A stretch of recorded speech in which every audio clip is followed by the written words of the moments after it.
রব্বুল আলামিনের শুকরিয়া আদায় করি, যিনি আজকের এই পবিত্র মাহফিল ইসলামিক জলসার মাহফিলকে কবুল করেছেন, আমাকে আমাদেরকে আসা ও বসা তৌফিক দিয়েছেন। বলুন আলহামদুলিল্লাহ। অনেক বাধার পরও আল্লাহর দ্বীন পৃথিবীর বুকে আজও কায়েম আছে, কিয়ামত পর্যন্ত থাকবেন। জোরে বলুন সুবহানাল্লাহ।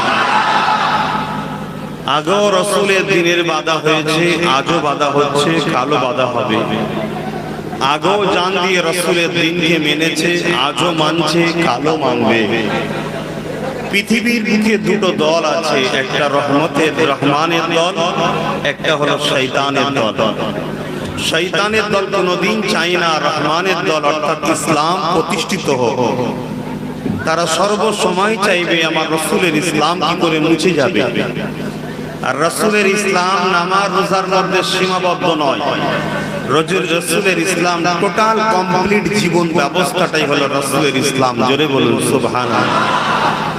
বড় দুঃখের বিষয়, আপনারা আম মানুষ, খেটে খাওয়া মানুষ, চাষি মানুষ, কর্মজীবী মানুষ, জেনারেল লাইনের মানুষ, দোষ আপনাদের নয়, দোষ কিছু সমাজের বক্তা, মৌলী সাহেব, পীর সাহেব, পীরজাদা, তারা ইসলামটাকে শুধুমাত্র নামাজ রোজা তাসবিহর মধ্যে সীমাবদ্ধ করে দিয়েছে।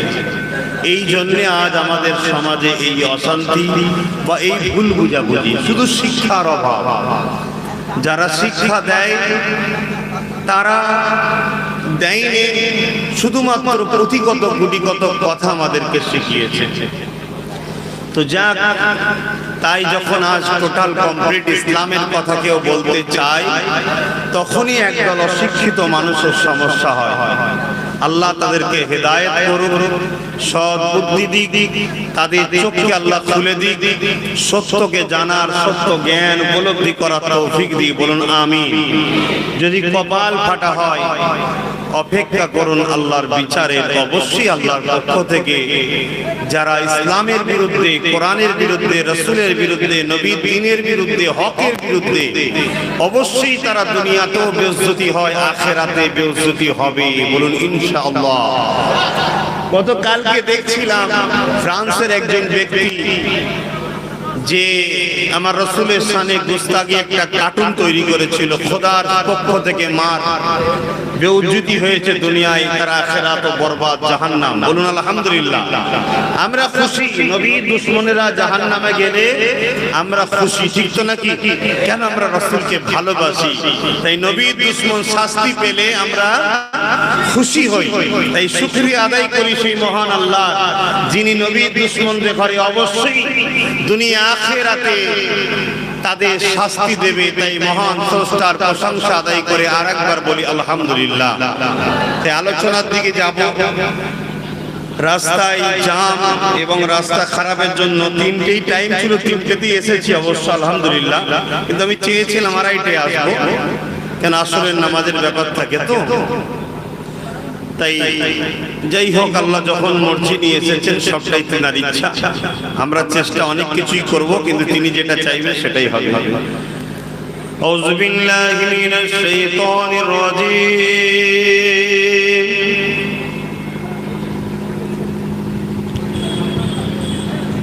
বিসমিল্লাহির রহমানির রহিম।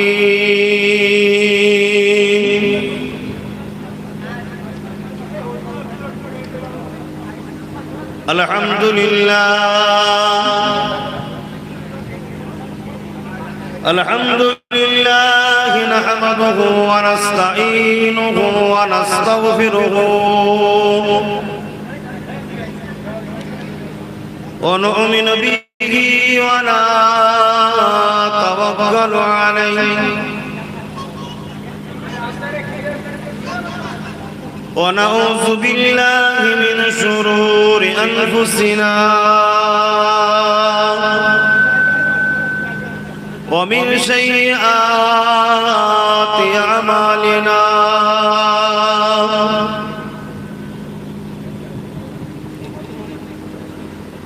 من يهده الله فلا مضل له ومن يضلله فلا هادي له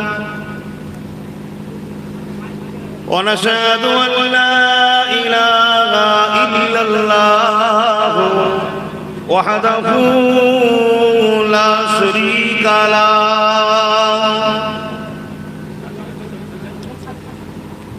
ونشهد أن سيدنا وحبيبنا ومولانا محمدا عبده ورسوله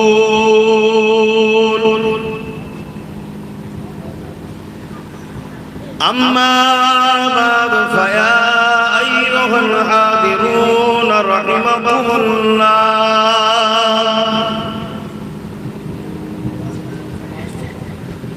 قال الله تعالى في كلام المزيد والفرقان الحميد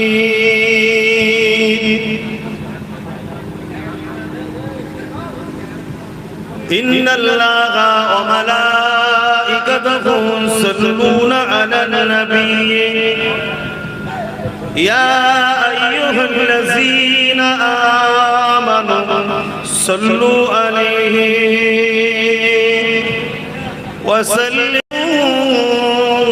تسليما اللهم صل على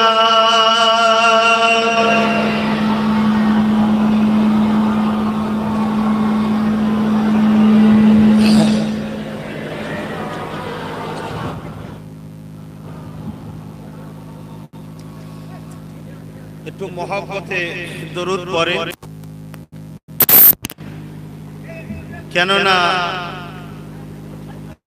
দরুদ পড়লে আমাদের নেকি হয় আমরা সবাই জানি মান সাল্লাল্লাহু আলাইহা ওয়াহিদাতান সাল্লাল্লাহু আলাইহি আসরা আজ তো বড় অবাকের বিষয় বড় ভালো বিষয় যে আজও এত মানুষ কোরআনের দিকে রাসূলের দিকে ইসলামের দিকে হকের দিকে আজও রয়েছে রহমতের দিকে দয়া আল্লাহর দিকে ন্যায়ের দিকে সকলে শুকরিয়া আদায় করে বলি আলহামদুলিল্লাহ কেন এখন দুনিয়া শেষের দিকে শয়তানের দলে লোক বেশি হবে তারপরেও যে বর্তমান নিউ জেনারেশন যুব সমাজ তারা আজও যে রাসূলকে প্রেম করে আল্লাহকে প্রেম করে ন্যায়ের পক্ষে আছে এটা ইবলিসের জন্য বড় কষ্টকর ব্যাপার ইবলিসের চেলাদের জন্য বড় কষ্টকর ব্যাপার কিন্তু মদিনাওয়ালা আজও আমাদের উপরে খুশি আর এখানে বসে দরুদ পড়ব মদিনাওয়ালা মদিনা থেকে দেখে আমাদের জন্য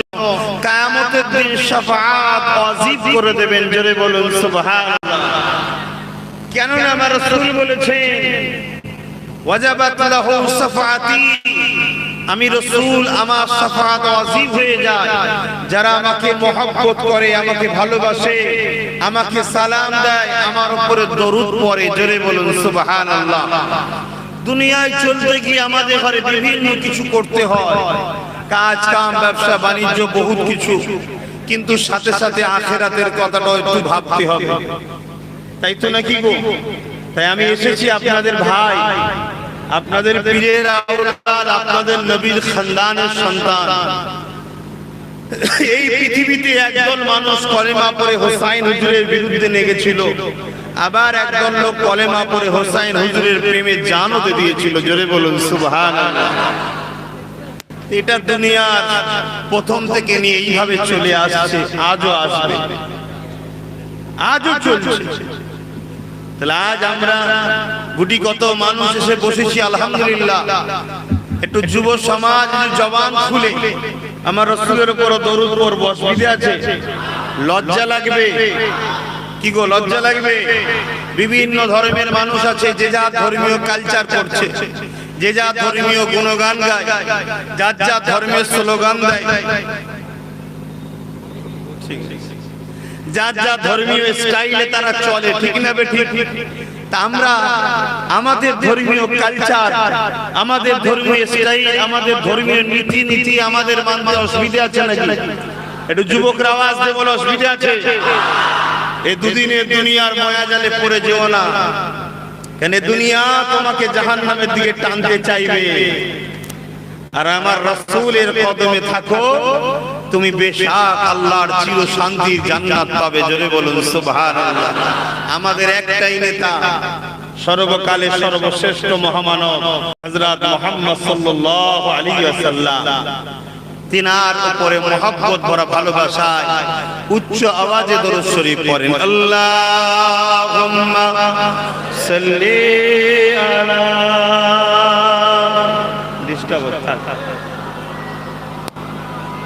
বন্ধ রাখো, বন্ধ।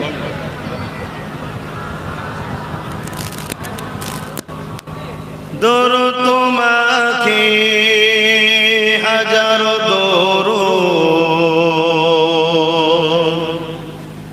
দরুদ তোমাকে হাজারো দরুদ,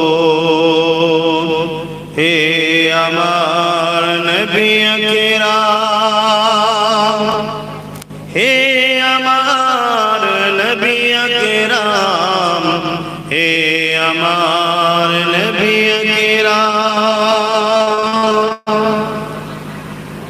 চির উন্নত দ্বীন ইসলাম তোমারি উসিলায় আমরা পেলাম, হে আমার নবী আকরাম, হে আমার নবী আকরাম। দরুদ তোমাকে হাজারো দরুদ, হে আমার নবী আকরাম। আল্লাহুম্মা সাল্লি আলা। খুব সুন্দর, জোরে জোরে পড়ে।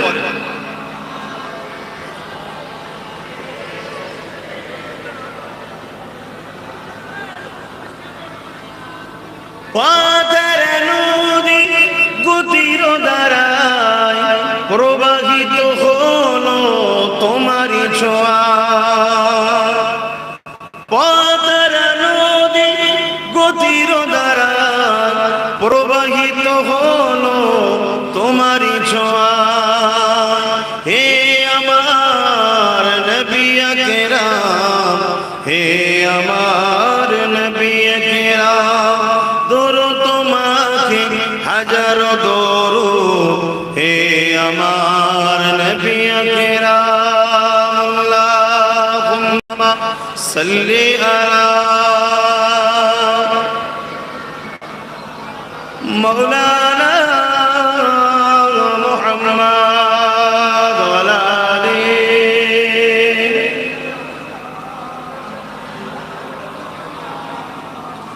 কালেমা লা ইলাহা ইল্লাল্লাহ, লা ইলাহা।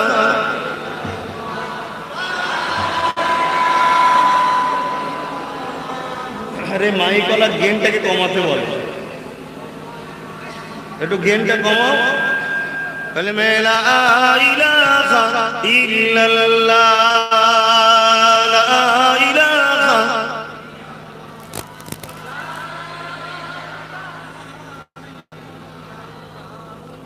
মুহাম্মাদুর রাসূলুল্লাহ, হাসবি রাব্বি জাল্লাল্লাহ, মা ফি কলবি গায়রুল্লাহ, হাসবি রাব্বি জাল্লাল্লাহ, মা ফি কলবি গায়রুল্লাহ। নূর মুহাম্মদ সাল্লাল্লাহ, হক লা ইলাহা ইল্লাল্লাহ, লা ইলাহা, লা ইলাহা ইল্লাল্লাহ মুহাম্মাদুর রাসূলুল্লাহ। আল্লাহুম্মা সাল্লি আলা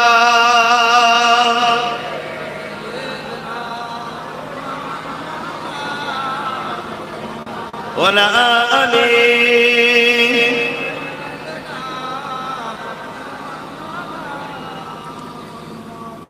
وقال الله تعالى في كلام المزيد والفرقان الحميد، وما خلقت الجن والإنس إلا ليعبدون ভাই বক্সটাকে একটু ঘোরান তো ওইদিকে, সামান্য ঘোরান।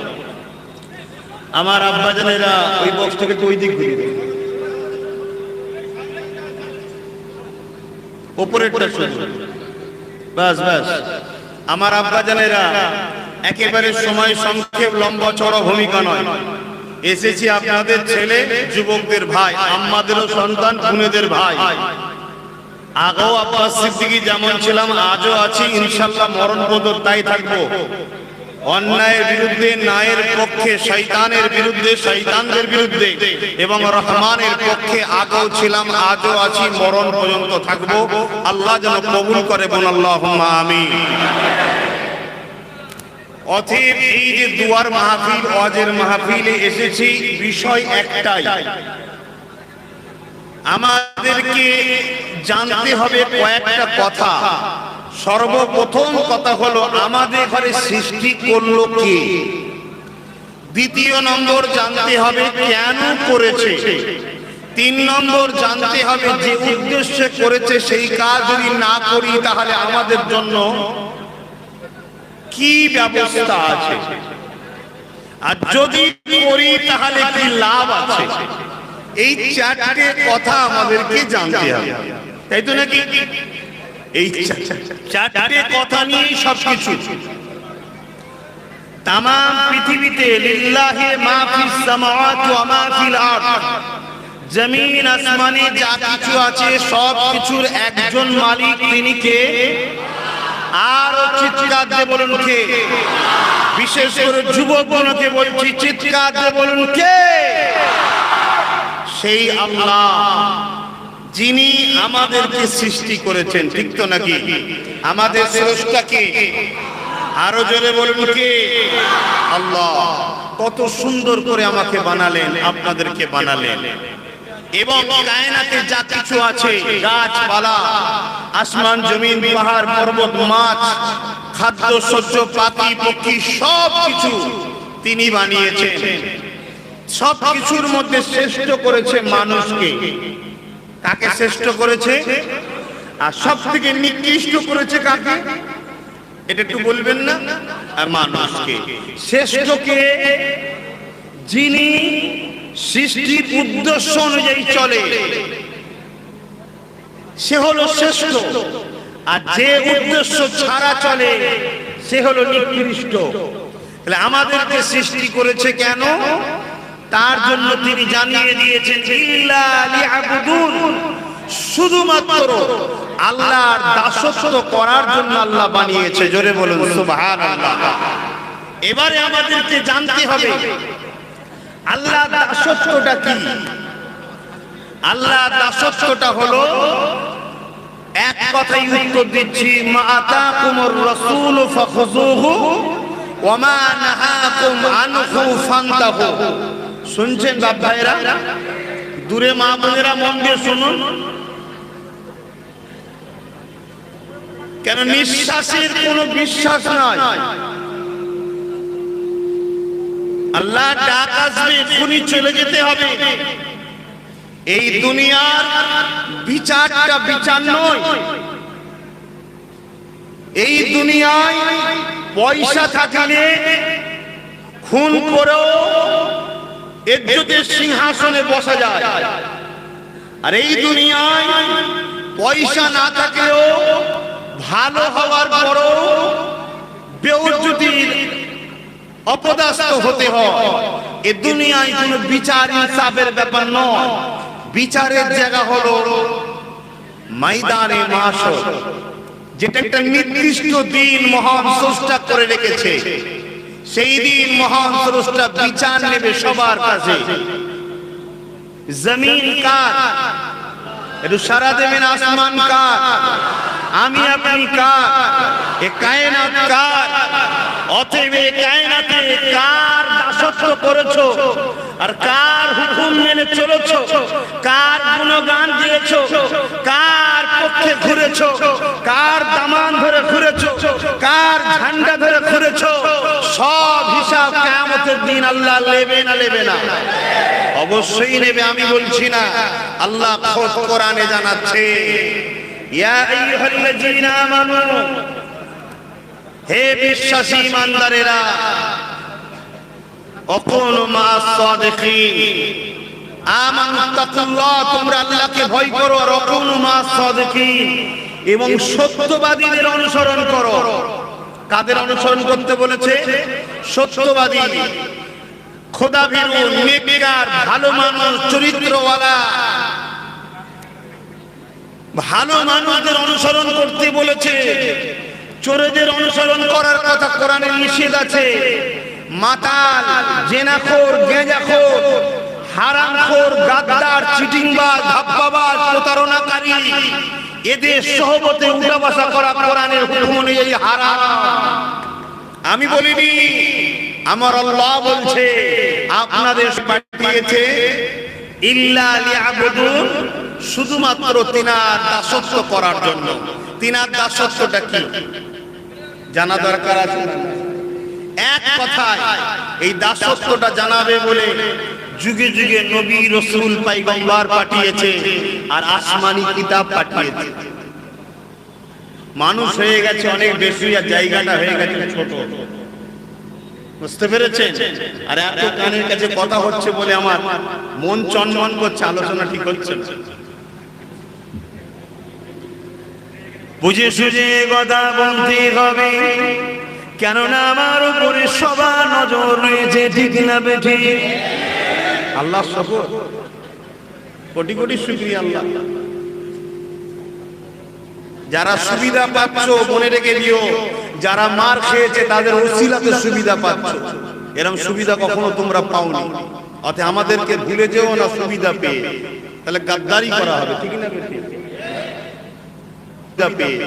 তাহলে গাদ্দারি করা হবে, ঠিক না বেঠি?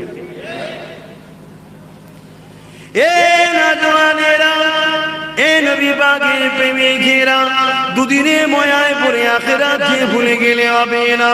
আল্লাহ নবী দিন দুনিয়া মাস হাবিবুল্লাহ যেটা মানতে বলেছে ওইটাকে মেনে নেওয়াটা হলো ইবাদত।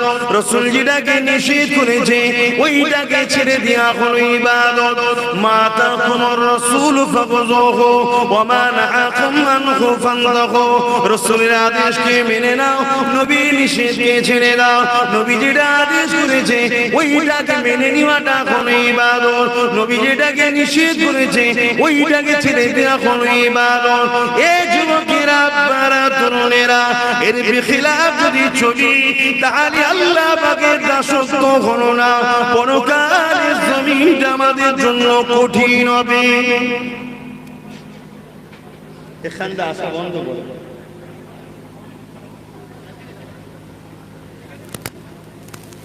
আমরা জমিন যার দাসত্ব করব, তা ঠিক তো নাকি? আসমান যার দাসত্ব করব, তা ঠিক তো নাকি? মনে রেখে দেবেন, দুনিয়া জমিনে অনেক দাদারা এসেছিল, দুনিয়া জমিনে অনেক সম্রাট, রাজা, বাদশা, মহারাজা এসেছিল। আমার আল্লাহ প্রত্যেকটা মানুষকে পরীক্ষা করে নেবে, বান্দা আমার জমিনে আমার জন্য কি করেছি বল। এই নওজওয়ানেরা, এই দুনিয়া জমিনে মহারাব্বুল আলামিন পাঠিয়েছেন তিনি তিনার রাস্তায় চলার জন্য আর পরীক্ষা করার জন্য। এমন করে শয়তান আমাদেরকে ধোঁকা দেবে, ওই রাস্তা থেকে নিজেকে বাঁচিয়ে রাখার জন্য আল্লাহ যুগে যুগে নবীদেরকে পাঠিয়েছে। তামাম পৃথিবীর জমিনে একদল লোক নবীদের কথা মেনেছে, একদল লোক নবীদের বিরোধী করেছে। হাকিকাতে দেখা গেছে যারা নবীদের পক্ষে ছিল তাদের উপরে অনেক জুলুম অত্যাচার হয়েছে ঠিকই, কিন্তু একদিন এই অন্ধকারটা কেটে গিয়ে তারা আলো পেয়েছিল। আর যারা নবীদের বিরোধী করেছে তারা দুনিয়াতেও বরবাদ হয়েছে, আখিরাতের জমিনটাও বরবাদ হয়ে গেছে। এই যুবকেরা, আমার নবীর কথাই ভেবে দেখুন, আল্লাহ নবী যখন দুনিয়া জমিনে এসেছিলেন তৎকালীন সময়টা আবু জেহেল, উতবা, সাইবা নামক লোকেরা পৃথিবীর জমিনে অন্যায় সাম্রাজ্য চালিয়েছিল, শয়তানের অনুসারী করেছিল, আল্লাহ দাসত্ব বন্ধ করেছিল, দুনিয়ার জমিনে আল্লাহ বিরোধী কাজ করেছিল, গরিবদের উপরে জুলুম অত্যাচার করেছিল। এক আল্লাহকে ছেড়ে দিয়ে নিজের হাতে তৈরি করে 360টা দেব দেবীর উপাসনা করেছিল। তারা গরিবের উপরে অত্যাচার জুলুম করেছিল, নারীদেরকে জেন্ত জেন্ত পুঁতে দিয়েছিল, বাচ্চা মেয়ে জন্ম নিলে সেগুলোকে পুঁতে দিত। এই দুনিয়ার জমিনে যে ফিতনা ফাসাদটা হয়েছিল, এর থেকে দুনিয়ার মানুষকে বাঁচাবে বলে আমার আল্লাহ 12 রবিউল আউয়াল সোমবার সাদেকের সময় সর্বকালের সর্বসেরা নেতা রাহমাতাল লিল আলামিনকে দুনিয়ায় পাঠিয়েছিলেন।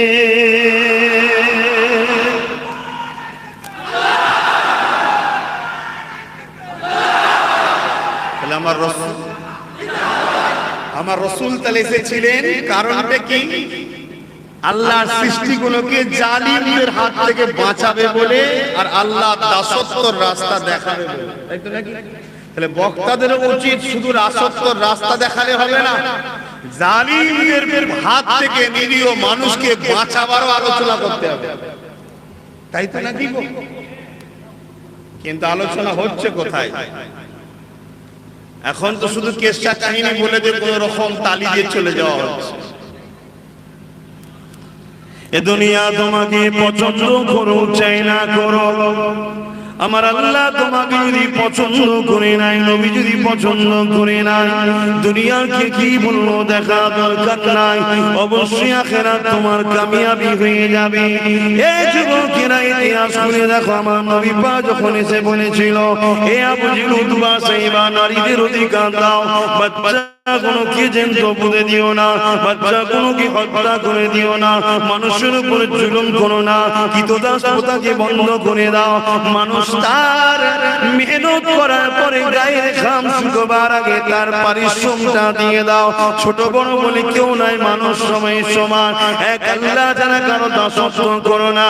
এইভাবে যখন দুনিয়ার জমিনে নবী দাওয়াত দিতে লাগলো, আল্লাহ নবীর ঘরের লোক নবীর বিরোধী হয়ে গেল, নবী পাক তথাপিও পিছপা হলেন না। আল্লাহ নবী দাওয়াত দিতে লাগলে, নবী পাকের কথা শুনে একটা মানুষ আগিয়ে আসলো।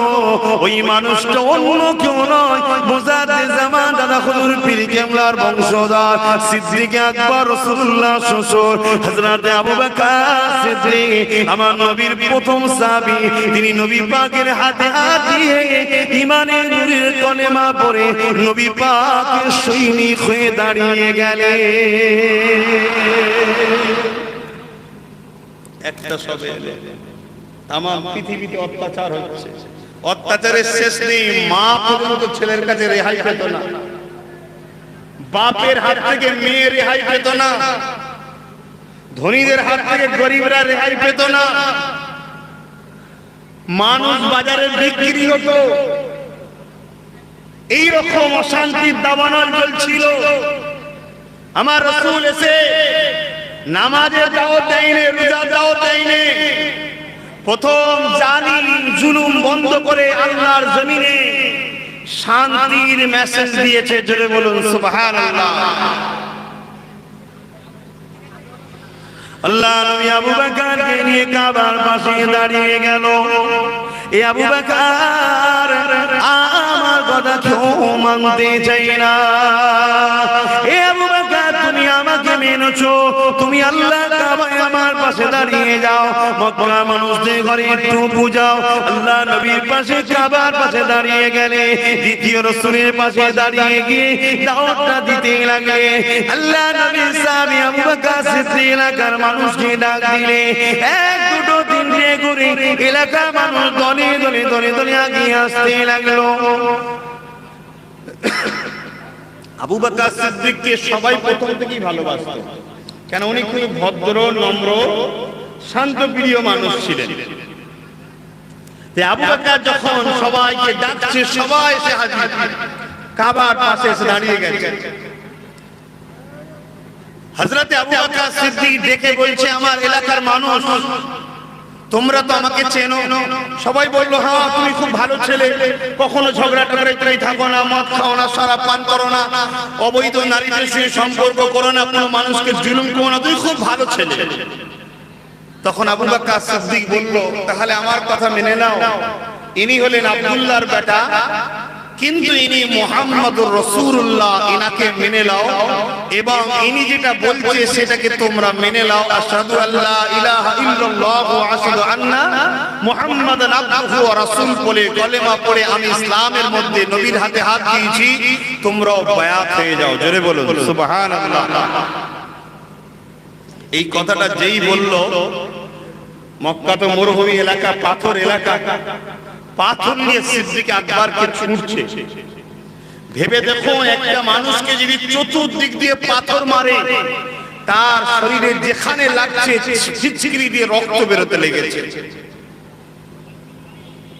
হকের পক্ষে থাকলে জুলুম হবে, এটা আজকে নতুন নয়। এ পরীক্ষা আল্লাহ বিশ্বকে দেখাবে বলে যে আমার প্রেমিকরা তারা হাসতে হাসতে জীবন দিয়ে পছন্দ করে, তথাপি শয়তানের রাস্তায় কোনোদিন যাবে না। জোরে বলুন সুবহানাল্লাহ। ইতিহাস বলছে, ইতিহাস সাক্ষী দিচ্ছে, হযরত আবু বকর সিদ্দিকের শরীর দিয়ে ঝরঝর করে রক্ত ঝরছে, মাথা ফেটে গেছে, যেখানে যেখানে লেগেছে চারিদিক দিয়ে পাথর আসছে। এত রক্ত বাহির হলো, কাবার পাশে অজ্ঞানে পড়ে গেল। ছেলেরা, যুবকেরা, মায়েরা, বাবেরা শুনে রেখে দাও, আল্লাহ জান্নাত সহজে পাওয়া যাবে না। হজ করলে যদি জান্নাত হয়ে যেত, নামাজ পড়লে যদি জান্নাত হয়ে যেত, রোজা রাখলে যদি জান্নাত হয়ে যেত, ইমামে হাসানের কি নামাজ নাই, ইমামে হুসাইনের কি রোজা নাই, ইমামে হাসানের কি হজ ছিল না, ইমামে হুসাইনের কি হজ ছিল না, ইমামে হাসান হুসাইন কি রোজা রাখে না? কেন দরকার ছিল কারবালার জমিনে তাদের যাওয়া? কি জন্য গিয়েছিল? এই যুবকেরা, তরুণীরা, বাপেরা, আল্লাহ নবী জানিয়ে দিলেন অন্যায় দেখলে হাত দিয়ে প্রতিরোধ করো। হাত দিয়ে করার ক্ষমতা নাই, মুখ দিয়ে প্রতিরোধ করো। মুখ দিয়ে করার ক্ষমতা নাই, অন্যায়কে অন্তর থেকে ঘৃণা করো। এই তিনটের মধ্যে কোনটা যদি তোমার মধ্যে না থাকে, তোমার মধ্যে ঈমান বলে কিছু নাই, আর ঈমানদার ছাড়া কোনোদিন জান্নাতে যাবে না। এই যুবকেরা, বাবারা, তরুণা, অন্যায় কোন জিনিসটা? আল্লাহ নবী যে গুণ নিষেধ করে দিয়েছে ওই গুণই হলো অন্যায়। নারীদের ঘরে বেপরদা হওয়াটা হলো অন্যায়। বেপরদা হয়ে পরপুরুষের পাশে বসা, বেপরদা হয়ে পরপুরুষের কাছে যাওয়া, বেপরদা হয়ে বাজারে বাজারে ঘোরা, বেপরদা হয়ে থাকা, এটা হলো অন্যায়। কারণ নবী আমার জানিয়ে দিলেন আত্তাইয়ুসুলা ইয়াদখুলুল জান্নাহ। হে আমার আম্মারা, হে আমার বোনেরা, মন দিয়ে শুনে রেখে দেয়, আপনাদের সন্তানে ভাই বনে যায়, আল্লাহর জান্নাতে একসাথে থাকবো এই আশাতে বলে দিয়ে যায়। বিপর্দা নারী কোনোদিন আল্লাহর জান্নাতে যাবে না। এই দুনিয়ার জমিনে একটু কবাব হলে, দুনিয়ার জমিনে একটু কষ্ট হলে, দুনিয়ার জমিনে একটুখানি জুলুম অত্যাচার হলে নিজেকে সবর করে নাও গো, কিন্তু আখিরাতের জমিনে অবশ্যই আল্লাহ পাক তোমাকে নাজাতের দরজা খুলে দেবে। আল্লাহকে ভালোবাসলে, হকের উপর থাকলে জুলুম হবে। হকের রাস্তা আগুনের উপর দিয়ে হাঁটা সমান, আরো কষ্টকর। পারবেন হাঁটতে? কি গো পারবেন? আমার তো বিশ্বাস আপনারা পারবেন, তাই তো আজও জুটেছেন, না আজকে জুটার কথা নয়। কথা বুঝছেন না, বোঝেন না? আপনাদের দম আছে, আপনারা পারবেন ইনশাআল্লাহ। অবশ্যই আমার আল্লাহ আপনাদের পরীক্ষা নিয়ে একদিন কিন্তু এই অন্ধকার কেটে দিন আসবে, সেদিন আপনাদের হাতে আল্লাহ কামিয়াবির ঝান্ডা তুলে দেবে। জোরে বলুন সুবহানাল্লাহ।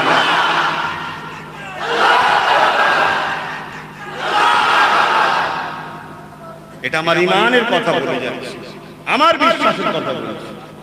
আর ইতিহাস যতটা পড়েছি, ইতিহাস তো আমাদের জন্য শিক্ষা, ইতিহাস তো শিক্ষা। কোরআনে যত নবী আলাইহিস সালামের ঘটনা আছে কি জন্য আছে আমাদেরকে আল্লাহ শিক্ষা দিচ্ছে। হযরত আইয়ুব আলাইহিস সালামের নাম শুনেন না?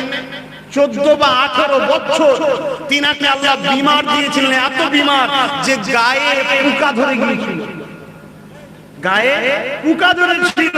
শত শেষে যখন জিভে পোকা লেগেছে তখন আইয়ুব আলাইহিস সালাম বলছেন, আল্লাহ এই জিভটা যেন নষ্ট না হয়ে যায়, এখান থেকে তো আমি আপনাকে ডাকবো। আজ 18 বছর আমার গায়ে পোকা কামড়াচ্ছে, আমার গোশত খসে খসে পড়ছে, আমি একবারও আপনার উপরে খুশি নয়, কারণ এই শরীর তো আইয়ুবের নয়, এ তো আপনি দিয়েছেন পরীক্ষা আমার, আপনি জিহালে রেখেছেন শুকরিয়া, কিন্তু আপনাকে ডাকতে ভালো লাগে, এই জবানে পোকা ধরে গেলে ডাকতে পারবো না। আপনি রহমান রহিম, আমার আল্লাহ খুশি হয়ে গেলেন, সমস্ত শরীরকে সুস্থ করে দিলেন। জোরে বলুন সুবহান। এই বিমারের চোটে আজানটা হয়ে যাবে, যে যেভাবে আছে বসুন, 4:30 পর্যন্ত করে ছেড়ে দেবো, তারপর নামাজ পড়ব।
আলহামদুলিল্লাহ, আযান হয়ে গেছে, আর কিছুক্ষণ আলোচনা, 4:30 পর্যন্ত ইনশাআল্লাহ হবে। আমি যে কথা বলছিলাম, এক ব্যক্তি রাসূলের দরবারে এসেছে, হুজুর আপনাকে আল্লাহকে ভালোবাসি, নবী বলছেন তৈরি হও। হুজুর কিসের জন্য? আল্লাহ আপনাকে পরীক্ষা করবে, কঠিন কঠিন মুসিবতে আল্লাহ ফেলবে, আপনাকে পরীক্ষা করবে। তাহলে যারা মুমিনের সবথেকে বড় বৈশিষ্ট্য হলো মুমিন, যত মুসিবতি আসুক, পাহাড় যদি ভেঙে পড়ে তথাপিও মুমিন ধৈর্য হারা হয় না, আল্লাহর জন্য রাসূলের জন্য সে নিজে শক্ত পায়ে দাঁড়িয়ে থাকে। জোরে বলুন সুবহানাল্লাহ। তাহলে আমার নবীর দিন, মেহনতের কষ্টের দিন বাংলার জমিনে রাখবেন না মুছে দেবেন? কথা বলুন, রাখবেন না মুছে দেবেন? নবীর দিনটা কি? নামাজ যেমন আছে, রোজা যেমন আছে, হজ যেমন আছে, সাথে সাথে বেশরিয়াতি গান বাজনা, সুদ, জুয়া, মদ, গেজা, জিনা, ব্যভিচারী এগুলোকে বন্ধ করা হলো রাসূলের দ্বীনের কাজ। জোরে বলুন সুবহানাল্লাহ। কোথায় কি হচ্ছে দেখার দরকার নেই, আমি পরিবর্তন হব, আমার পাড়াকে পরিবর্তন করব, ঠিক না? তবেই তো রাসূলের উম্মত। মনে রেখে দেবেন, একদিন না একদিন আল্লাহ পাকে ডাকে চলে যেতে হবে। ওই কবরের জমিনে কেউ তোমার আমার সাথে যাবে না।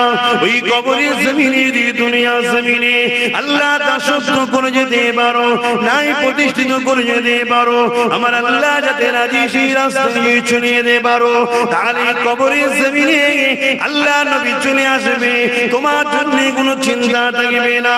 যদি এর বেখিলাফ চলে থাকো, ওই কবরের জমিনে 99টা করে আল্লাহ সাপ দেবে।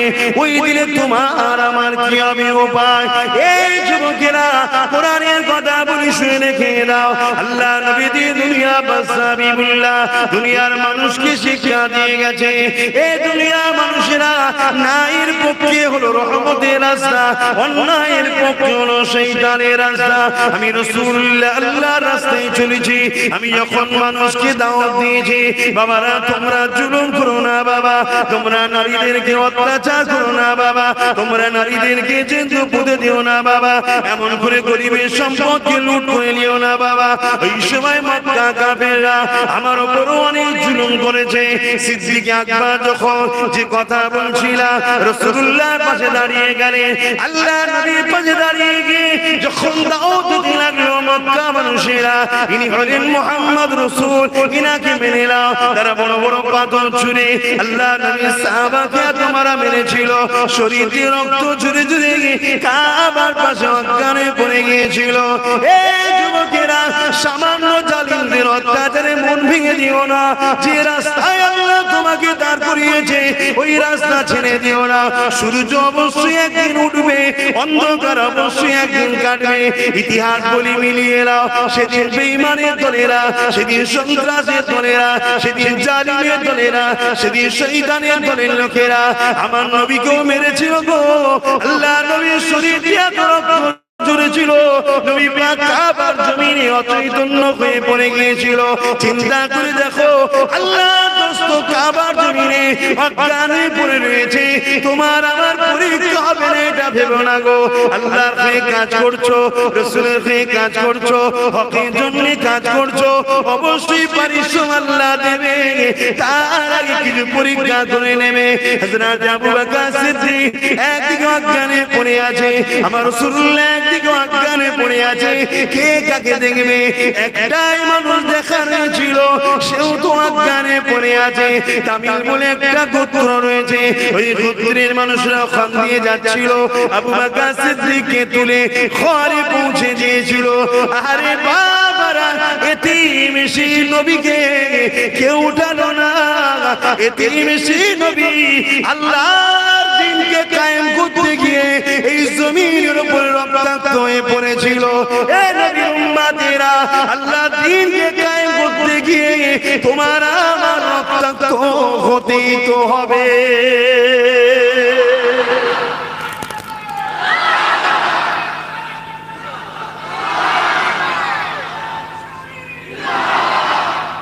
এর জন্য ঘাবড়াবার কিছু নেই। ইতিহাসের সঙ্গে মিলাও, ইতিহাসের সঙ্গে মিলাও। হযরত আবু বকরকে তুলে নিয়ে গেল, আমার রাসূলকে কিন্তু নিয়ে গেল। নবী অজ্ঞানে পড়ে রইলেন। আল্লাহর হুকুম, আল্লাহর ফেরেশতারা কাঁদছেন, আল্লাহ আপনার হাবিবের উপরে এই জুলুম হয়েছে। আমার আল্লাহ বলল, আমার হাবিব তিনি তিনার উম্মতদের ভালোবাসে, যদি উম্মতদের উপরে অত্যাচার হলে উম্মতরা যদি আমাকে দেখে ধৈর্য ধরতে পারে, তাই রাসূল পাক সাল্লাল্লাহু আলাইহি ওয়াসাল্লামের জন্য এটা আমাদের শিক্ষার জন্য এই শাস্তি কাফেরদের পক্ষ থেকে ছিল। কাফেররা জুলুম করেছিল, আল্লাহর হুকুম হয়ে গেল। অসুবিধা হচ্ছে না? আল্লাহর হুকুম হলো, সিদ্দিক আকবরের হুঁশ ফিরল, মায়ের কোলে চোখ খুলল, দেখছে মায়ের কোলে পড়ে আছে। আবু বকর সিদ্দিক বলছে, আম্মি কাইফা হালুল নবী। আর এদিকে রাসূল পাক সাল্লাল্লাহু আলাইহি ওয়াসাল্লামের কাছে ফেরেশতা এসেছে, জিবরাইল সাল্লাল্লাহু আলাইহি ওয়াসাল্লাম ডানা দিয়ে রাসূলের রক্তগুলো মুছে দিচ্ছে, পাথরগুলো মুছে সরিয়ে দিচ্ছে। আল্লাহর রাসূলের হুঁশ ফিরলেন, চোখ খুললেন, আল্লাহ নবী চোখ খুলে বলেছিল আবু বকর, তার প্রেমিককে ডাক দিচ্ছে। আর আবু বকর চোখ খুলে বলেছিল ইয়া উম্মি কাইফা হালুন নবী, আমার নবী কেমন আছে? জোরে বলুন সুবহানাল্লাহ। প্রেমিকে বলে মার খাওয়াই রক্তাক্ত অবস্থায় পড়ে থাকার পরও আবু বকরের জবান থেকে নবীর ডাক বন্ধ করতে পারেনি। জোরে বলুন সুবহানাল্লাহ। মা মুখে হাত দিয়ে বলছে বাবা, যে মুহাম্মাদের জন্য মার খেলি, শুনছেন, যে মুহাম্মাদের জন্য মার খেলি, আবার সেই মুহাম্মাদের নাম লিখছিস, চতুর্দিকে সন্ত্রাসরা আছে, জানতে পারলে তোকে জানে মেরে দেবে। আবু বকর কি বলেছিল? আম্মা, মুহাম্মদ ছাড়া আমি বাঁচবো না, অতএব মুহাম্মদ রাসূলকে ভুলতে পারবো না। জোরে বলুন সুবহানাল্লাহ। মা জিজ্ঞাসা করেছিল বাবা কি ব্যাপার, তোমার মুহাম্মাদের মধ্যে কি আছে? আল্লাহ নবীর কথা যখন জানতে চাইলেন, আবু বকর আম্মাকে বলেছিলেন উসওয়াতুন হাসানা, আমার নবী পাক হলেন সর্বকালের সর্বশ্রেষ্ঠ উত্তম।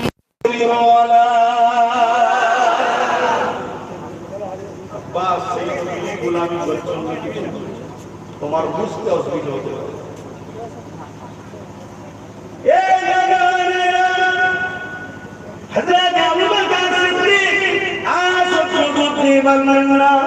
এমন করে চড়ার ক্ষমতা ছিল না, মায়ের উপরে ভর দিয়ে মরুভূমিতে পা বসে বসে বসে বসে আল্লাহ নবী খোঁজে বেরিয়ে বললেন এদিকে নবী আমার, এমন করে বসে কাঁদে। আবু বকর আমার রাসূলুল্লাহ মুবারকের কাছে এসে আসসালামু আলাইকা রাসূলুল্লাহ বলে যখন ডাক দিলে, আল্লাহ নবী বেরিয়ে বললে আবু বকর সিদ্দিক আমার নবী নূরের চেহারা খানা দেখার সাথে সাথে ঈমানি চশমা এসে গেল যে আবু বকর চলতে পারছিল না, সে আবু বকর এমন চোট পেয়ে গেল, ছুটে গিয়ে আল্লাহ নবীর কদমে দাঁড়িয়ে গেল। আল্লাহ নবী দুই হাত বাড়িয়ে দিলে, আসো আমার বুকে আসো। হে আবু বকর রে, শরীরে এখনো রক্ত বেরোচ্ছে, নিজের কথা ভাবলে না, আমি রাসূলকে দেখতে চলে আসলে। আল্লাহ নবীকে বলেছিলে ইয়া রাসূলুল্লাহ হাবিবাল্লাহ, যার কুদরতে আবু বকরের জান রয়েছে, আমি ঘরে ছিলাম, জ্বালা যন্ত্রণায় ছিলাম, আপনাকে দেখার সাথে সাথে আমার শরীরে সমস্ত পাথরের আঘাত লাগা ব্যথা জ্বালা যন্ত্রণা সব নিবারণ হয়ে গেছে। জান্নাত অত সহজে পাওয়া যাবে না। কোন দিকে থাকবে ঠিক করো, কাতার দুটো হয়ে গেছে বাবার কিছু করার নেই। কোন দিকে থাকবে ঠিক করো, শয়তানের দিকে না রহমানের দিকে? তোমাদের ব্যাপার, তোমাদের ব্যাপার। তুমি দাবি করবে আমি নবীর দিকে থাকবো, অথচ মাতালদের সাপোর্ট করবে নবীর দিকে তাকাও দিতে পারে না। তুমি বলবে আমি নবীর দিকে থাকবো, রহমানের দিকে থাকবো, সুখের পক্ষে থাকবে, নবীর দিকে তাকাও দিতে পারে না। এই দুনিয়ার মানুষেরা, পৃথিবীর জমিনে দুই ধরনের ষড়যন্ত্র চলছে আল্লাহ দিনকে মিটাবার জন্য, আমাদেরকে মিটাবার জন্য। একটা হলো ছদ্মবেশী মুনাফিক, দাড়ি টুপি পাগড়ি জুব্বা বিশ্বের পীর যারা মওলানা মুফতি সেজে আমাদের ঈমানকে লুটতে লেগেছে। আর একটা হলো আমাদেরকে গান বাজনা জুয়া তাস গান্ডা এমন করে বিশরিয়াতি শয়তানের রাস্তায় নামাবে বলে মেলা ফাংশন দিয়ে চেষ্টা চলছে। দুইটা রাস্তায় হলো শয়তানি রাস্তা। আমার রাসূলের রাস্তা যদি আসতে চাও তাহলে সুদ থেকে মুখ ফিরিয়ে নিতে হবে। আমার আম্মারা বিশেষ করে বলি, কেন তাম বিশ্ব চক্রান্ত করছে, পুরুষদের করে তো হাতের নাগালে পেয়ে যাচ্ছে। নানান জায়গায় চা খাওয়ার দোকান থেকে শুরু করে বিভিন্ন জায়গাতে বিভিন্ন সমালোচনা করিয়ে বিভিন্ন দিক দিয়ে আমাদের ঈমানকে কমজোর করে দিচ্ছে, কিন্তু নারীগুলোকে তারা ধরা পাচ্ছে না। আর আল্লাহ রাসূল জানিয়ে দিলেন পুরুষের থেকে মায়ের দরজাটা বেশি, নারীদের দুয়াটা আল্লাহ দরবারে বেশি কবুল হয়। তাই তারা ষড়যন্ত্র করে বিভিন্ন লোনের মাধ্যম দিয়ে আমাদের ঘরের মেয়েগুলোকে রাসূলের দুশমন বানাতে লাগলো, ইসলামের দুশমন বানাতে লেগেছে। তাদেরকে বিভিন্ন মাধ্যম দিয়ে বাইরে বার করা ষড়যন্ত্র করতে লেগেছে, তাদেরকে বিপর্দা করতে লেগেছে। কিন্তু মা বোনদেরকে বলে দিয়ে যায়।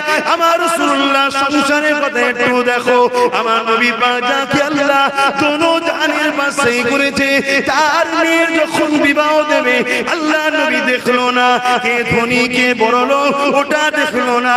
আল্লাহ নবী দেখলো এমন একটা ছেলের হাতে আমার মেয়েকে দেবো, দুনিয়ায় আমার মেয়ের হাতটা ধরবে, পরকালে যেন আমার মেয়ের হাতটা ধরে আল্লাহ পাকে জান্নাতে যেতে পারে।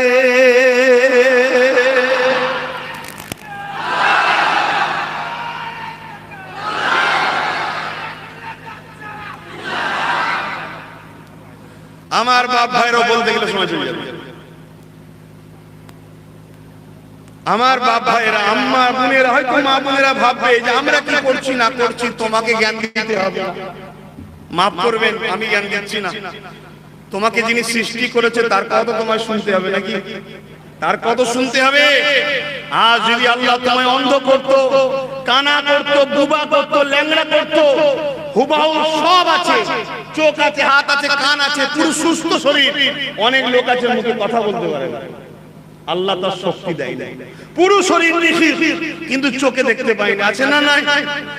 আল্লাহ সব দিয়েছে। তুমি যদি মনে করো দুদিনের দুনিয়ায় আমি আমার মতো চলবো, না, তোমার মতো চললে হবে না, তোমাকে আমার আল্লাহর মতো চলতে হবে, অর্থাৎ আল্লাহর হুকুম অনুযায়ী চলতে হবে, তোমার মালিকের মতো চলতে হবে, অন্য কারো কথাই চললে হবে না।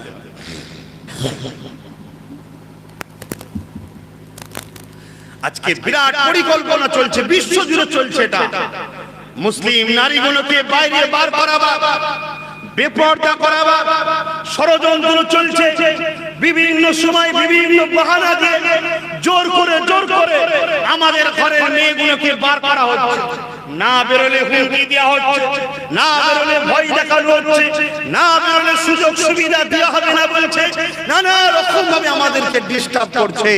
মনে রেখে দেবেন আমার আম্মা বোনেরা, দুনিয়ায় হয়তো আপনি আল্লাহকে মানতে গেলে, রাসূলকে মানতে গেলে হয়তো আপনার উপরে জুলুম হবে, আপনার উপরে অত্যাচার হবে, কিন্তু মনে রেখে দেবেন আম্মা সুমাইয়ার মতো অত্যাচার তো এখনো হয়নি। যদি আজ আল্লাহ ছেড়ে দিই, রাসূল ছেড়ে দিই, সেই দিনটা কিন্তু দেখতে হবে। আম্মা সুমাইয়া কি করেছিলেন? আম্মা সুমাইয়া কি করেছিলেন? হকের পক্ষে থাকার জন্য, আল্লাহর পক্ষে থাকার জন্য কি হয়েছিল? ইতিহাসের বাধা সাক্ষী দেয়, নবীকে নবী বলে মেনে নেওয়ার জন্য, আল্লাহকে আল্লাহ বলে মেনে নেওয়ার জন্য, আবু জেহেলের পক্ষে না যাওয়ার জন্য, সেই সময় সুমাইয়া আম্মাকে কি বলেছিল?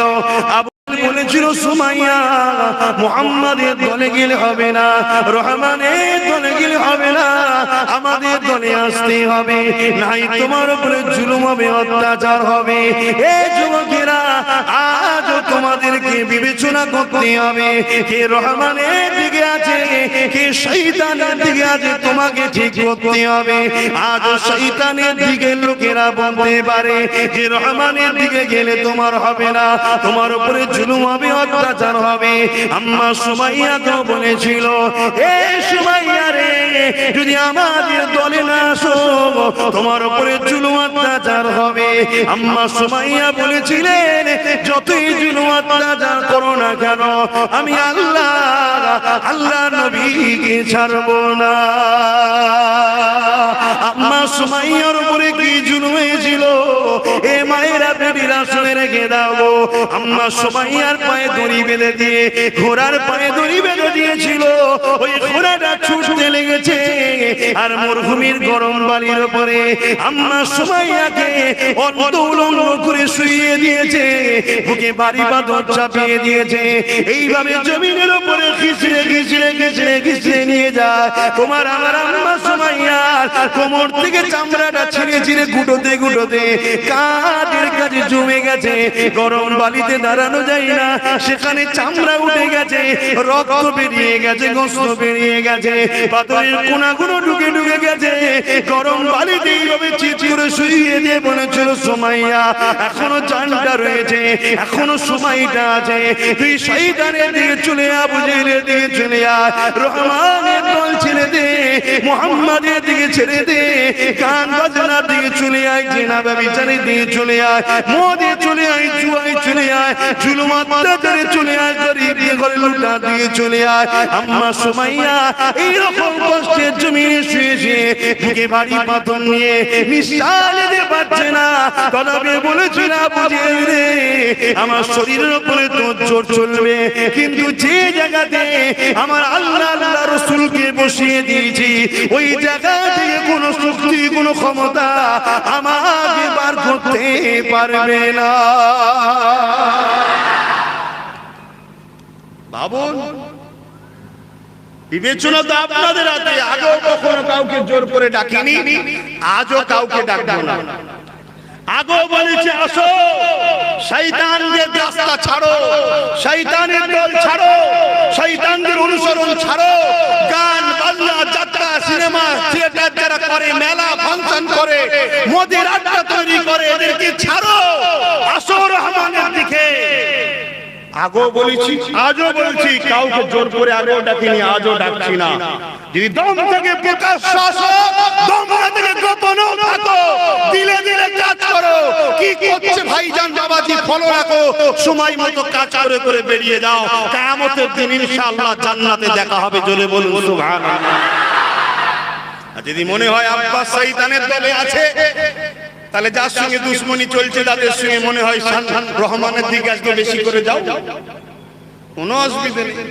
কিন্তু মনে রেখে দেবে আল মারউ মা মান হাব্বা, দুনিয়ায় যে যাকে ভালোবাসবে পরকালে সে তার সঙ্গে থাকবে।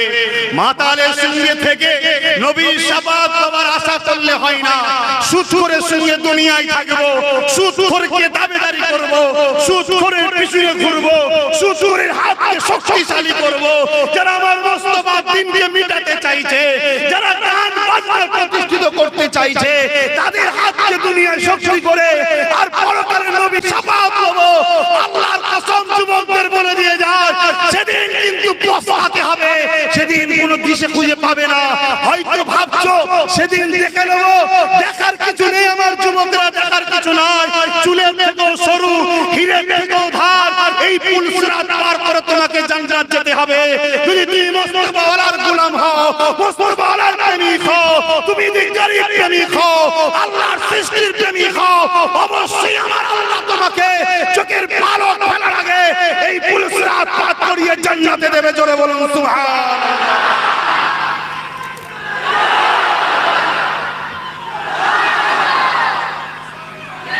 আর তোমরা যে দুনিয়ার জমিনে শয়তানের দাসত্ব করো, গান বাজনার দাসত্ব করো, সিনেমা থিয়েটারের দাসত্ব করো, এতিমকে ঝেড়ে খাওয়ার অভ্যাস যারা করছে তাদের দাসত্ব করো, বিধবাদের সম্পদ মেরে যারা খায় তাদের দাসত্ব করো, যারা অত্যাচার জুলুম করছে তাদের দাসত্ব করো, নিরীহ মানুষকে কেস দিয়ে যাদেরকে পেরেশান করে রেখেছে ওই সকল সন্ত্রাসদের যদি দাসত্ব করো, মনে রেখে দিও তোমাদের লিডাররা তো জাহান্নামে যাবেই যাবে, তাদের সাথে তোমাদেরকেও থাকতে হবে। আর যদি মুস্তাফার খানদান, মুস্তাফার গোলামদের সঙ্গে থাকো, অবশ্যই নবীর কথা মিথ্যা হতে পারে না। আল মারউ মা মান হাব্বা, একসাথেই জান্নাতে যাব। জোরে বলুন সুবহানাল্লাহ।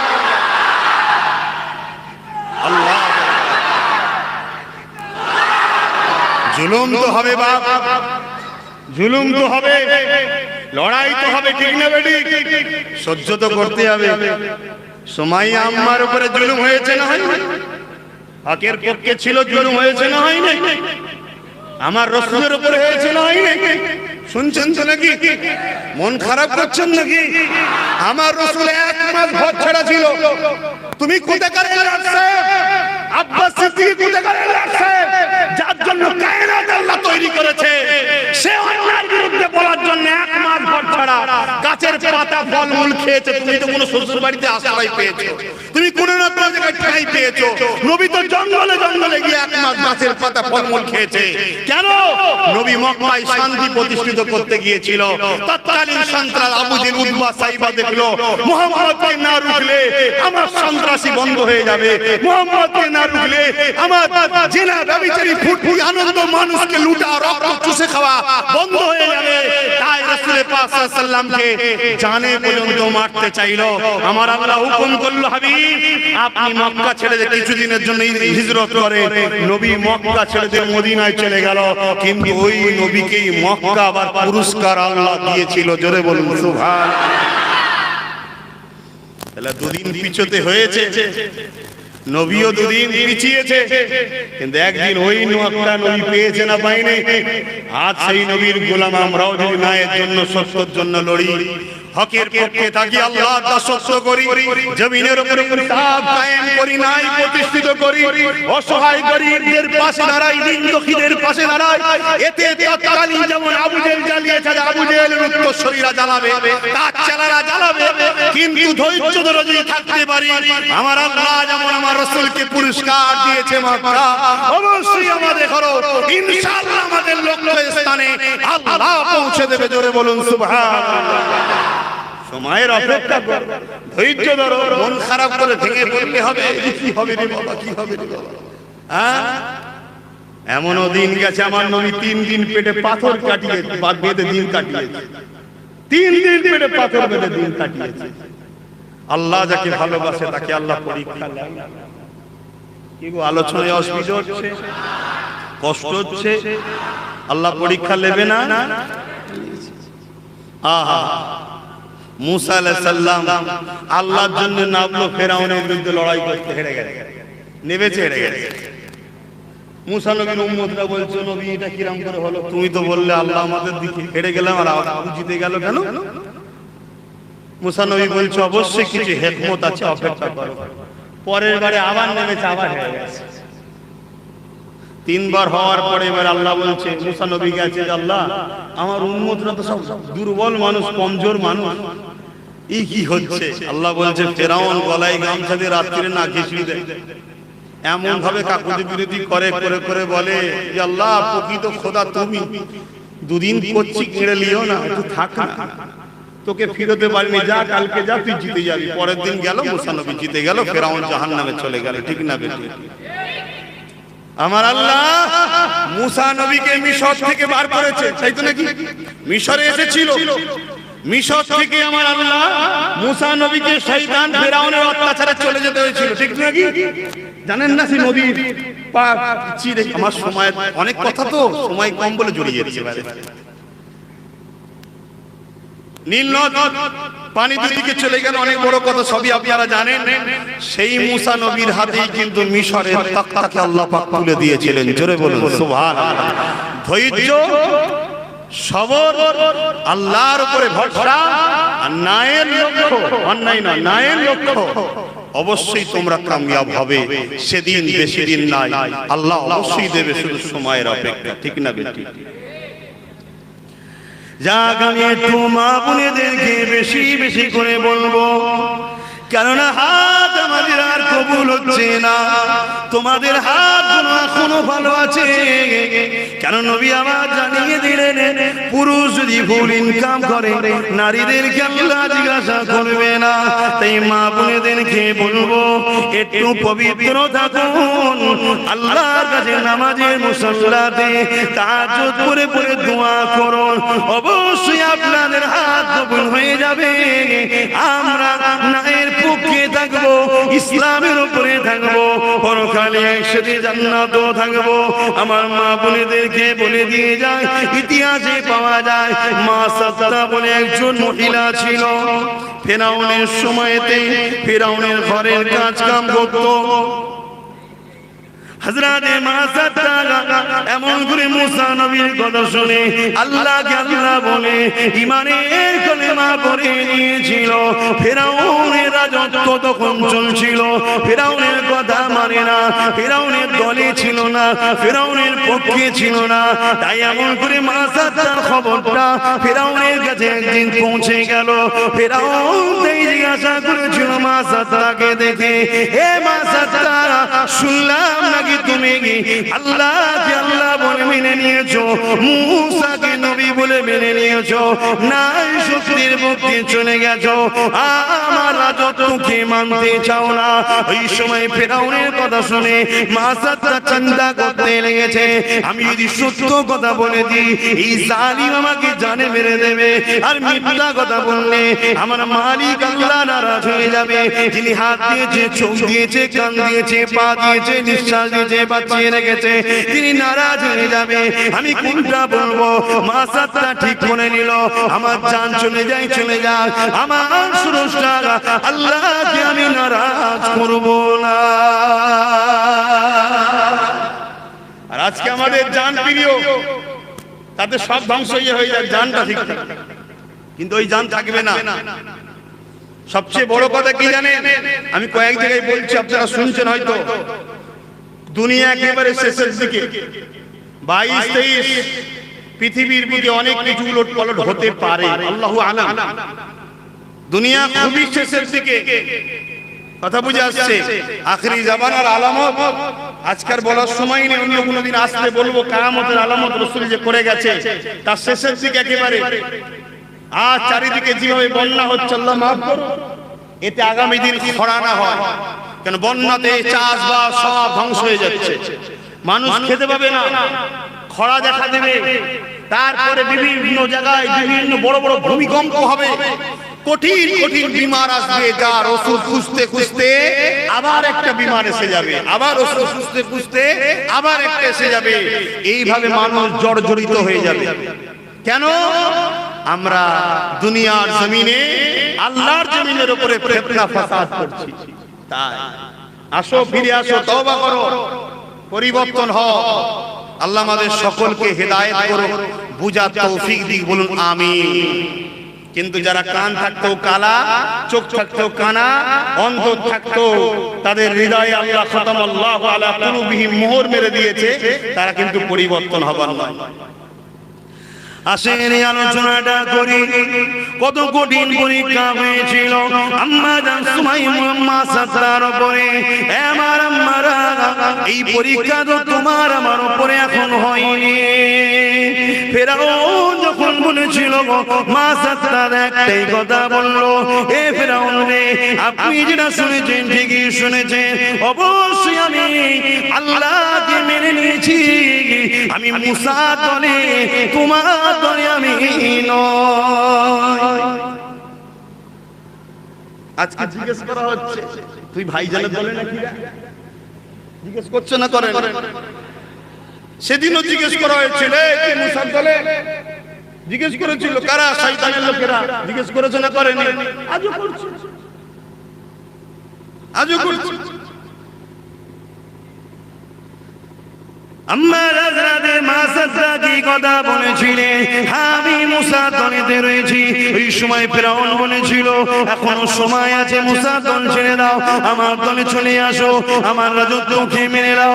ওই সময় মাসাদা কি বলেছিলেন, আমি আমার জীবন দিয়া পছন্দ করি, কিন্তু তোমার দলে আমি যাব না। ফিরাউন তখন কি করলো? একটা বড় কড়া তৈরি করলো। মন দিয়ে শোনো, চিন্তা করে দেখো, সামান্য মুসিবতে ধৈর্য হারা হলে হবে না, সবই আল্লাহর পরীক্ষা। হতে পারে মারের চোটে, জুলুমের চোটে আল্লাহ তোমার আমার গুনাহগুলোকে মাফ করিয়ে দিল। হতে পারে তোমাকে আমাকে আল্লাহ জাগিয়ে দিল, বান্দা ঘুমোস না রে, আজ যে জ্বালা জুলুমটা হচ্ছে, এর থেকে বড় জুলুম আগামী দিন আসছে, তুই আনরেডি থাকিস না, তুই রেডি হয়ে যা, রেডি হয়ে যা। এটাও তো হতে পারে, কি রহস্য রয়েছে আল্লাহ ভালো জানে। এই জন্য হয়তো আল্লাহ পরীক্ষা নিল, যা যেটাই করে না কেন আল্লাহ ভালোর জন্য করে, এটা আমার ঈমান। এই যুবকেরা তরুণেরা একটা বড় কড়া তৈরি করলো, ওই কড়াতে তেল দিল, কড়াটাকে চালিয়ে দিল, তেলটা টকবক করে ফুটতে লাগলো। মা সাতরাকে নিয়ে এসে দাঁড় করানো হলো। মা সাতরা তিনটে সন্তান ছিল। ফেরাউন বলতে লাগলো, মা সাতরা এখনো সময় আছে, মুসার দল ছেড়ে দিয়ে আমার দলে চলে আয়, নাই তোর ছেলেকে কড়াতে ফেলে দেবো। মা একবার করে বাচ্চাগুলোর মুখের দিকে দেখে আর চোখ দিয়ে চোখের পানি জারি হয়ে যায়। বলতে লেগেছে, ফেরাউন রে, এই জুলুম তুই করিস না। অবশ্যই জমিন আসমানের মালিক আল্লাহ কিন্তু দেখছে যে তোকে সৃষ্টি করেছে। অবশ্যই এর থেকে কঠিন আযাব কিন্তু জাহান্নামের আযাব হবে, যেখানে জিনজিলটাতে বাঁধা হবে। ওই জিনজিল যদি আসমানে টাঙিয়ে দেওয়া হয়, আমার পৃথিবী গাছপালা জন্মাবে না। এ ফেরাউন, ক্ষমতার জোর দেখাস না, এই জুলুমটা তুই করবি না। তবে মনে রেখে দে, যতই জুলুম করিস না কেন, আল্লাহর পরীক্ষা মনে করে আমি সবর করব।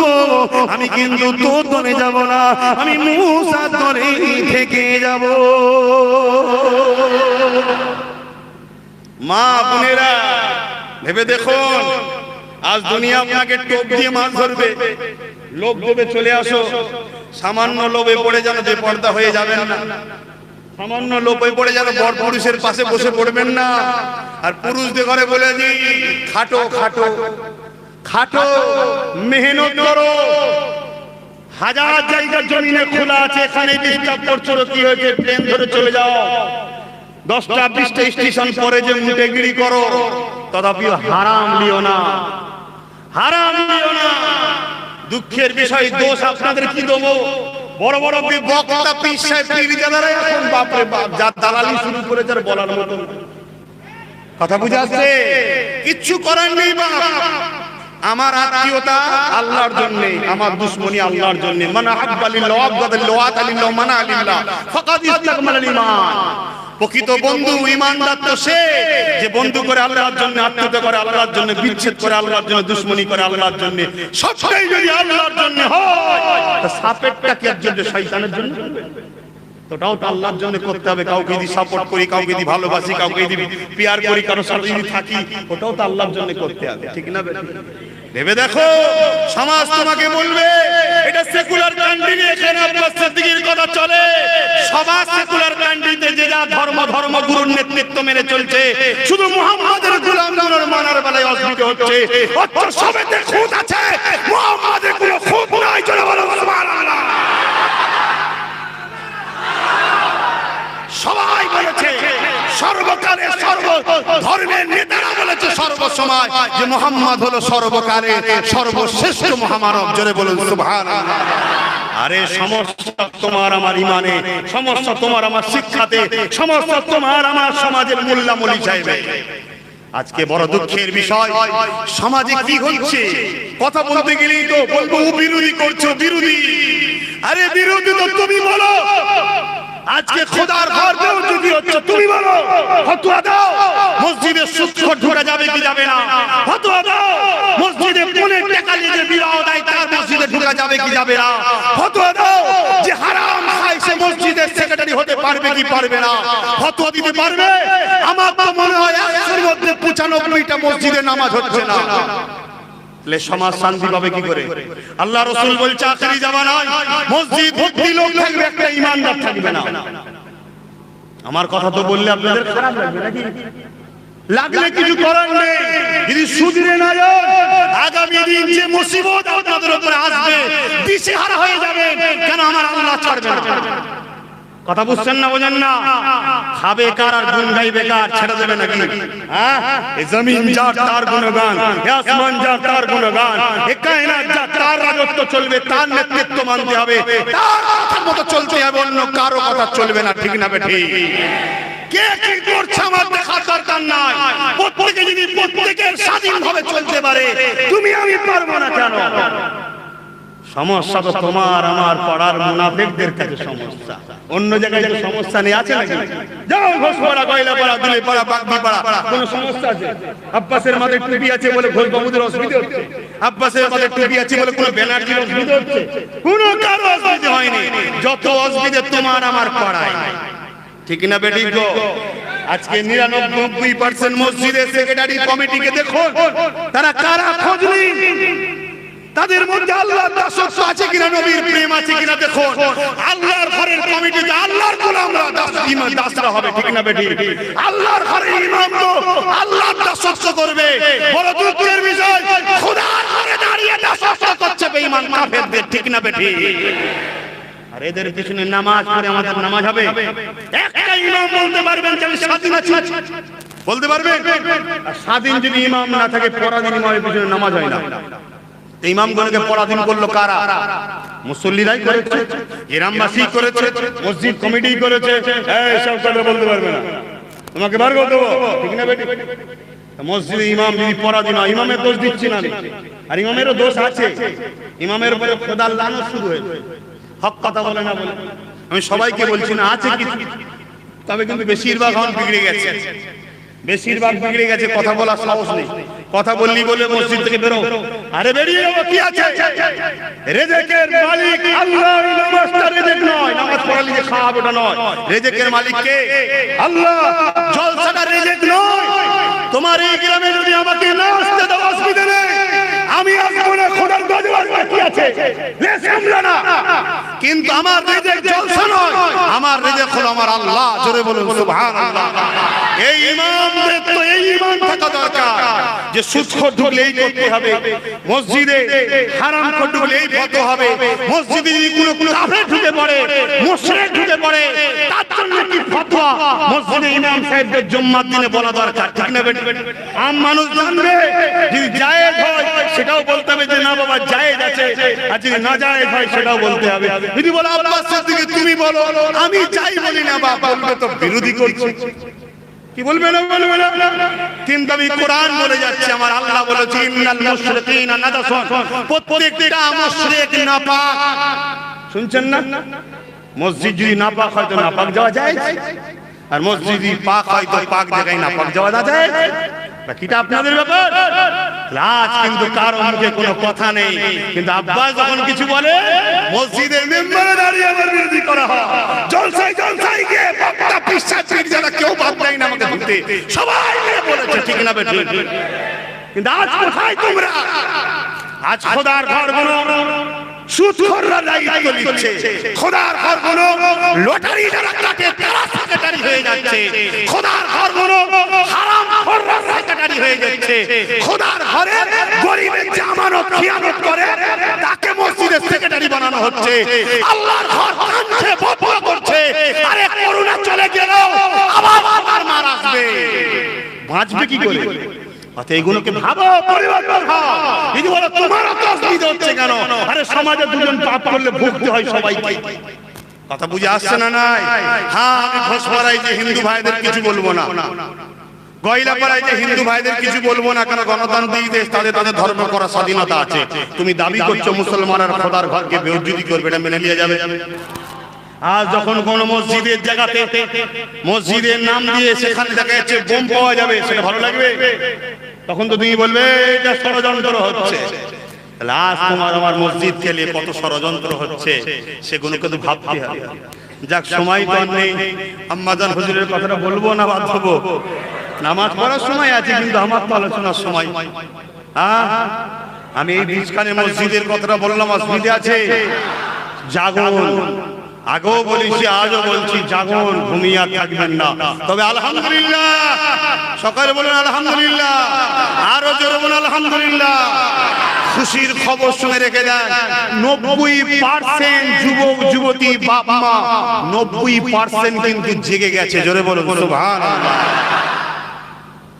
যে বোঝা সে বোঝে কি হয়েছে, কথা বুঝছেন না? বলুন 90% জেগে গেছে, শুধু আমারই একটা ভুলের জন্য একটু অসুবিধা হয়ে গেছে। সেই ভুলটা কি জানেন?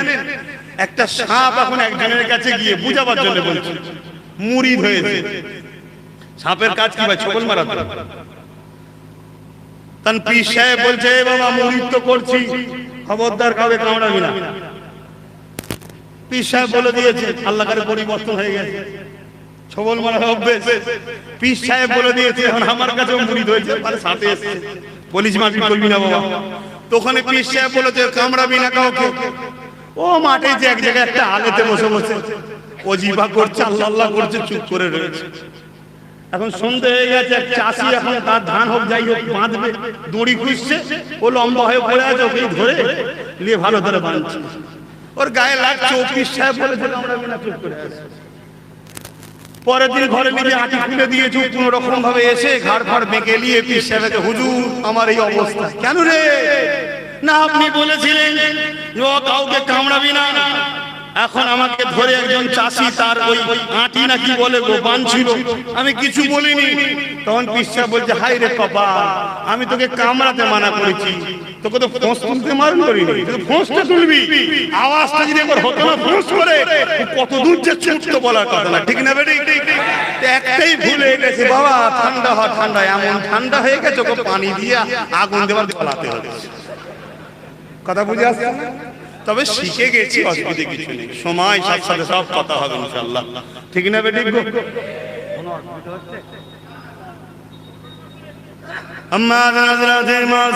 কথাটা শুনে রেখে দেন। ফেরাউন চোখের সামনে বড় ছেলেটাকে ধরলো, টকবকে গরম তেলের উপরে ফেলে দিল, চোখ ভরা পানি নিয়ে মাথাকে তাকিয়ে রয়ে গেল। গরম তেলে বাচ্চারা ছটফট করতে করতে ঠান্ডা হয়ে গেল, নিস্তেজ হয়ে গেল, জানটা কাজ হয়ে গেল।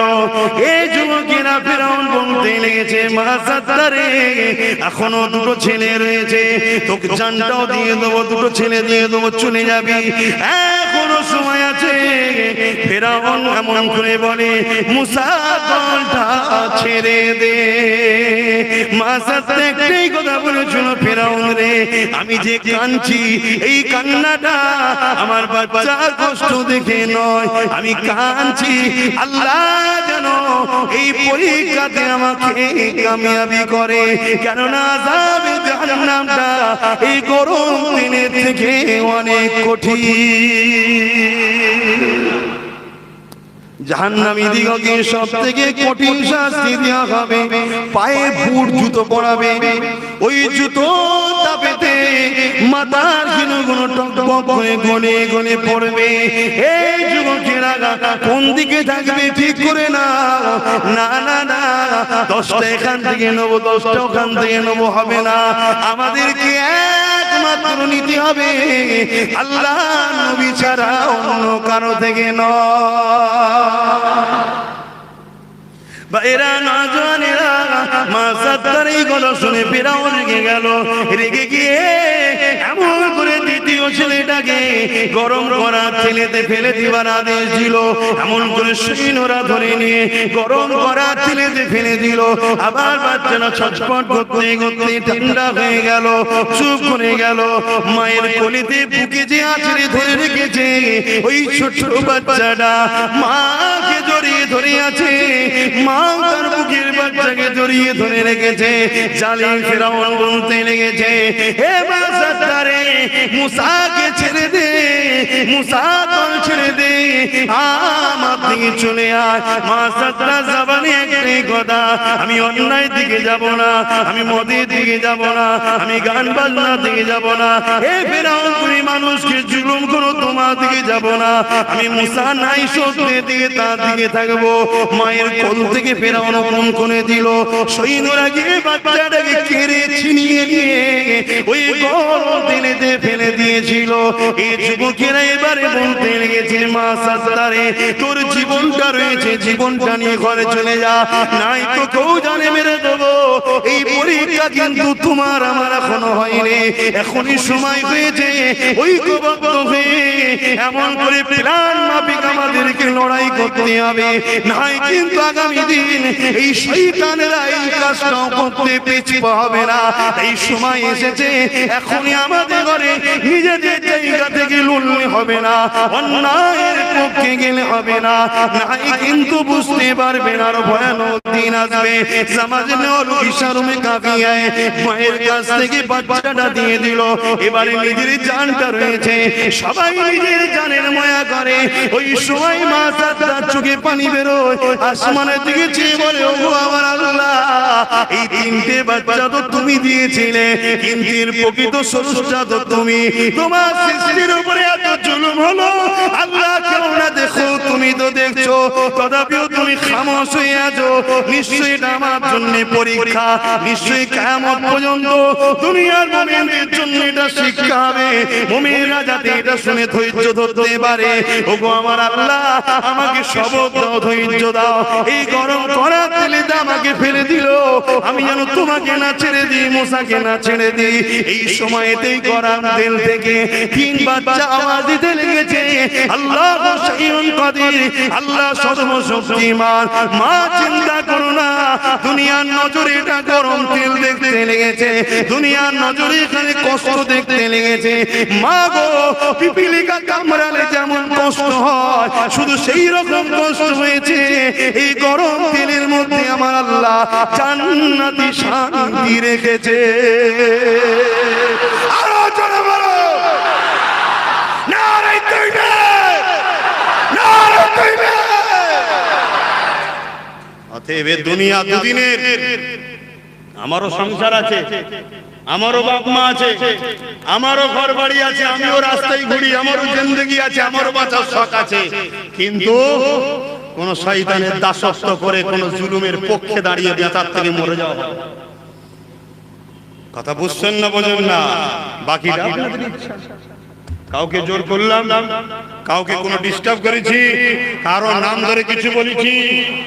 কোরআন সুন্নাহর আলোকে নাই সত্য কথা বলে গেলাম, অন্যায়ের বিরুদ্ধে বলে গেলাম, এটা আমার ধর্মীয় স্বাধীনতা, দেশ আমাকে বলার অধিকার দিয়েছে। কেউ যদি মনে করে আমার হাতে পাওয়ার আছে, তোমাকে রুখে দেব, তোমার পাওয়ার নিয়ে কেড়ে নিয়ে তোমাকে কবরে ঢুকাতে বা অন্য জায়গায় পাঠাতে আমার আল্লাহর বেশিক্ষণ লাগে না, ঠিক না বেটি? আরে সেই ফেরাউন যে এত জুলুম করলো, সে আজকে মিশরের পিরামিডে দাঁত কেলিয়ে পড়ে আছে। দুনিয়ার লোক দেখতে যার বলে শয়তান দেখ, শয়তান দেখ, শয়তান দেখ, বলে না, বলে না?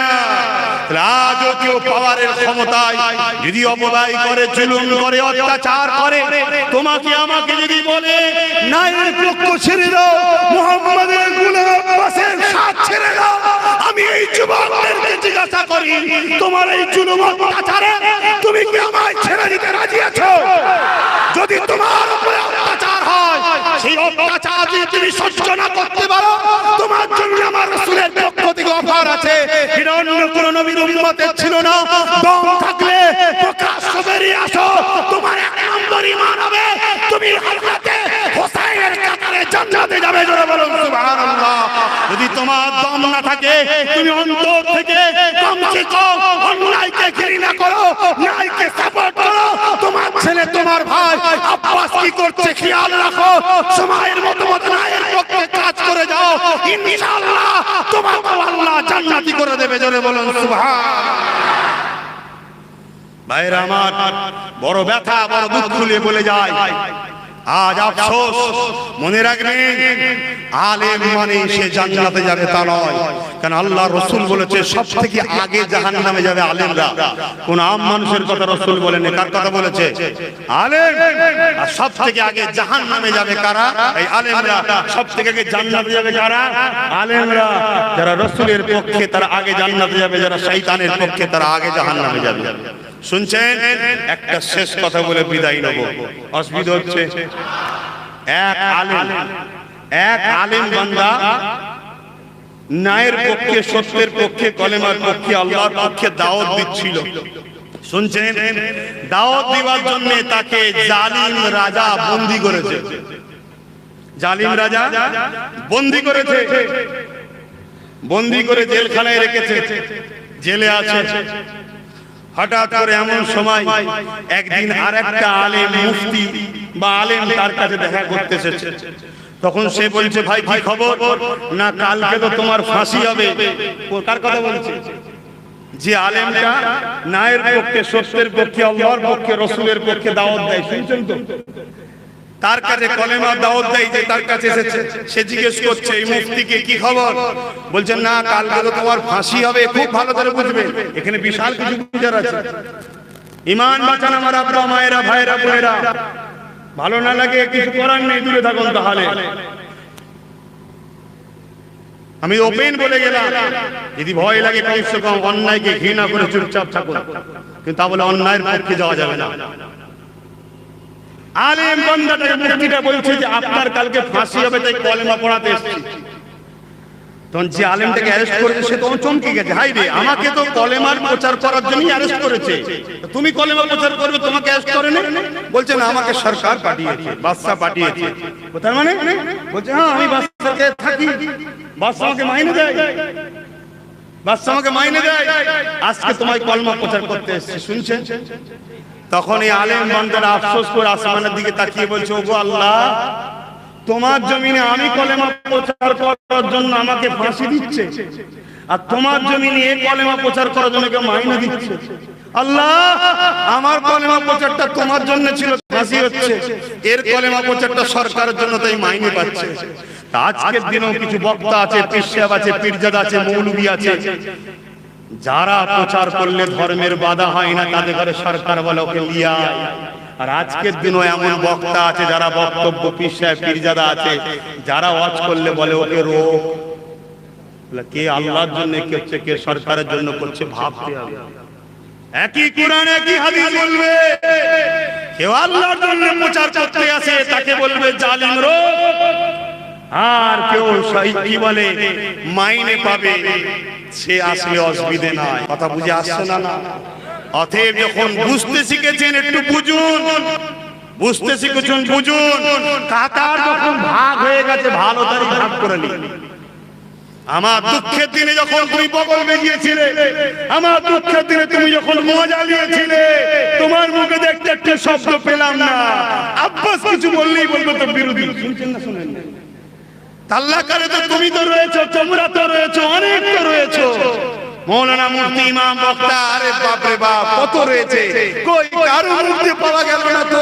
আরে শুধু দেখে দেখে মুসলমান গুলোকেই মারছিস রা, কেউ তো বলবো না। তাহলে আমরা মার খাওয়াতে যখন মজাই লাগছিল, তাহলে বাপ দূরেই থাকো, ঠিক না বেটি? এরপরও যদি মনে করো আব্বাস তোমার কথা এই পর্যন্তই রেখে দিলাম, কালকে আমি আমার মতো চলবো, চলুন, আমার কোনো আগেও যদি হয়নি, আজও হচ্ছে না, কালও হবে না। আমি এতটুকু জানি, রেজেক আমার জলসা নয়, রেজেক আমার আল্লাহ। এসেছি, দুটো সুযোগ পেয়েছি, আল্লাহর কথা, রাসূলের কথা, হক কথা বলে গেলাম। সুযোগ পাবো না, বলবো না। কিয়ামতের দিন আল্লাহ বলবে, তুই বলিসনি কেন? আমি বলবো, আল্লাহ সুযোগ করে দিবেন, বলতে পারি না। তুমি যখনই সুযোগ করেছো, তখনই তোমার ঝান্ডা তুলেছি, তখনই তোমার রাসূলের গুণগান গেয়েছি, তখনই তোমার জমিনে তোমার দাসত্বের কথা বলেছি। কোন বেঈমান, কাফের, মুনাফিকদের কথা আমি বলিনি, আমি তোমার পক্ষে গুণ গেয়েছি। কত জুলুম হয়েছে, আমাকে যারা ভালোবেসে দেবে, কত অত্যাচার হয়েছে, তথাপিও আল্লাহ তাদেরকে বুঝিয়েছি, সবর কর, সবর কর, সবর কর, ধৈর্য ধর, ধৈর্য ধর। আমার আল্লাহ জাত পাকের কসম করে বলেছে, একে দুনিয়ায় শান্তি দেবো, আখিরাতে দেবো না, একে দুনিয়ায় দেবো না, তাকে আখিরাতে দেবো। তোরা আখিরাতে পাবি, সবর কর, সবর কর। অবশ্যই ধৈর্যের পরে আল্লাহ ফল মিষ্টি দেয়। জোরে বলুন সুবহানাল্লাহ। ইয়া নবী সালাম।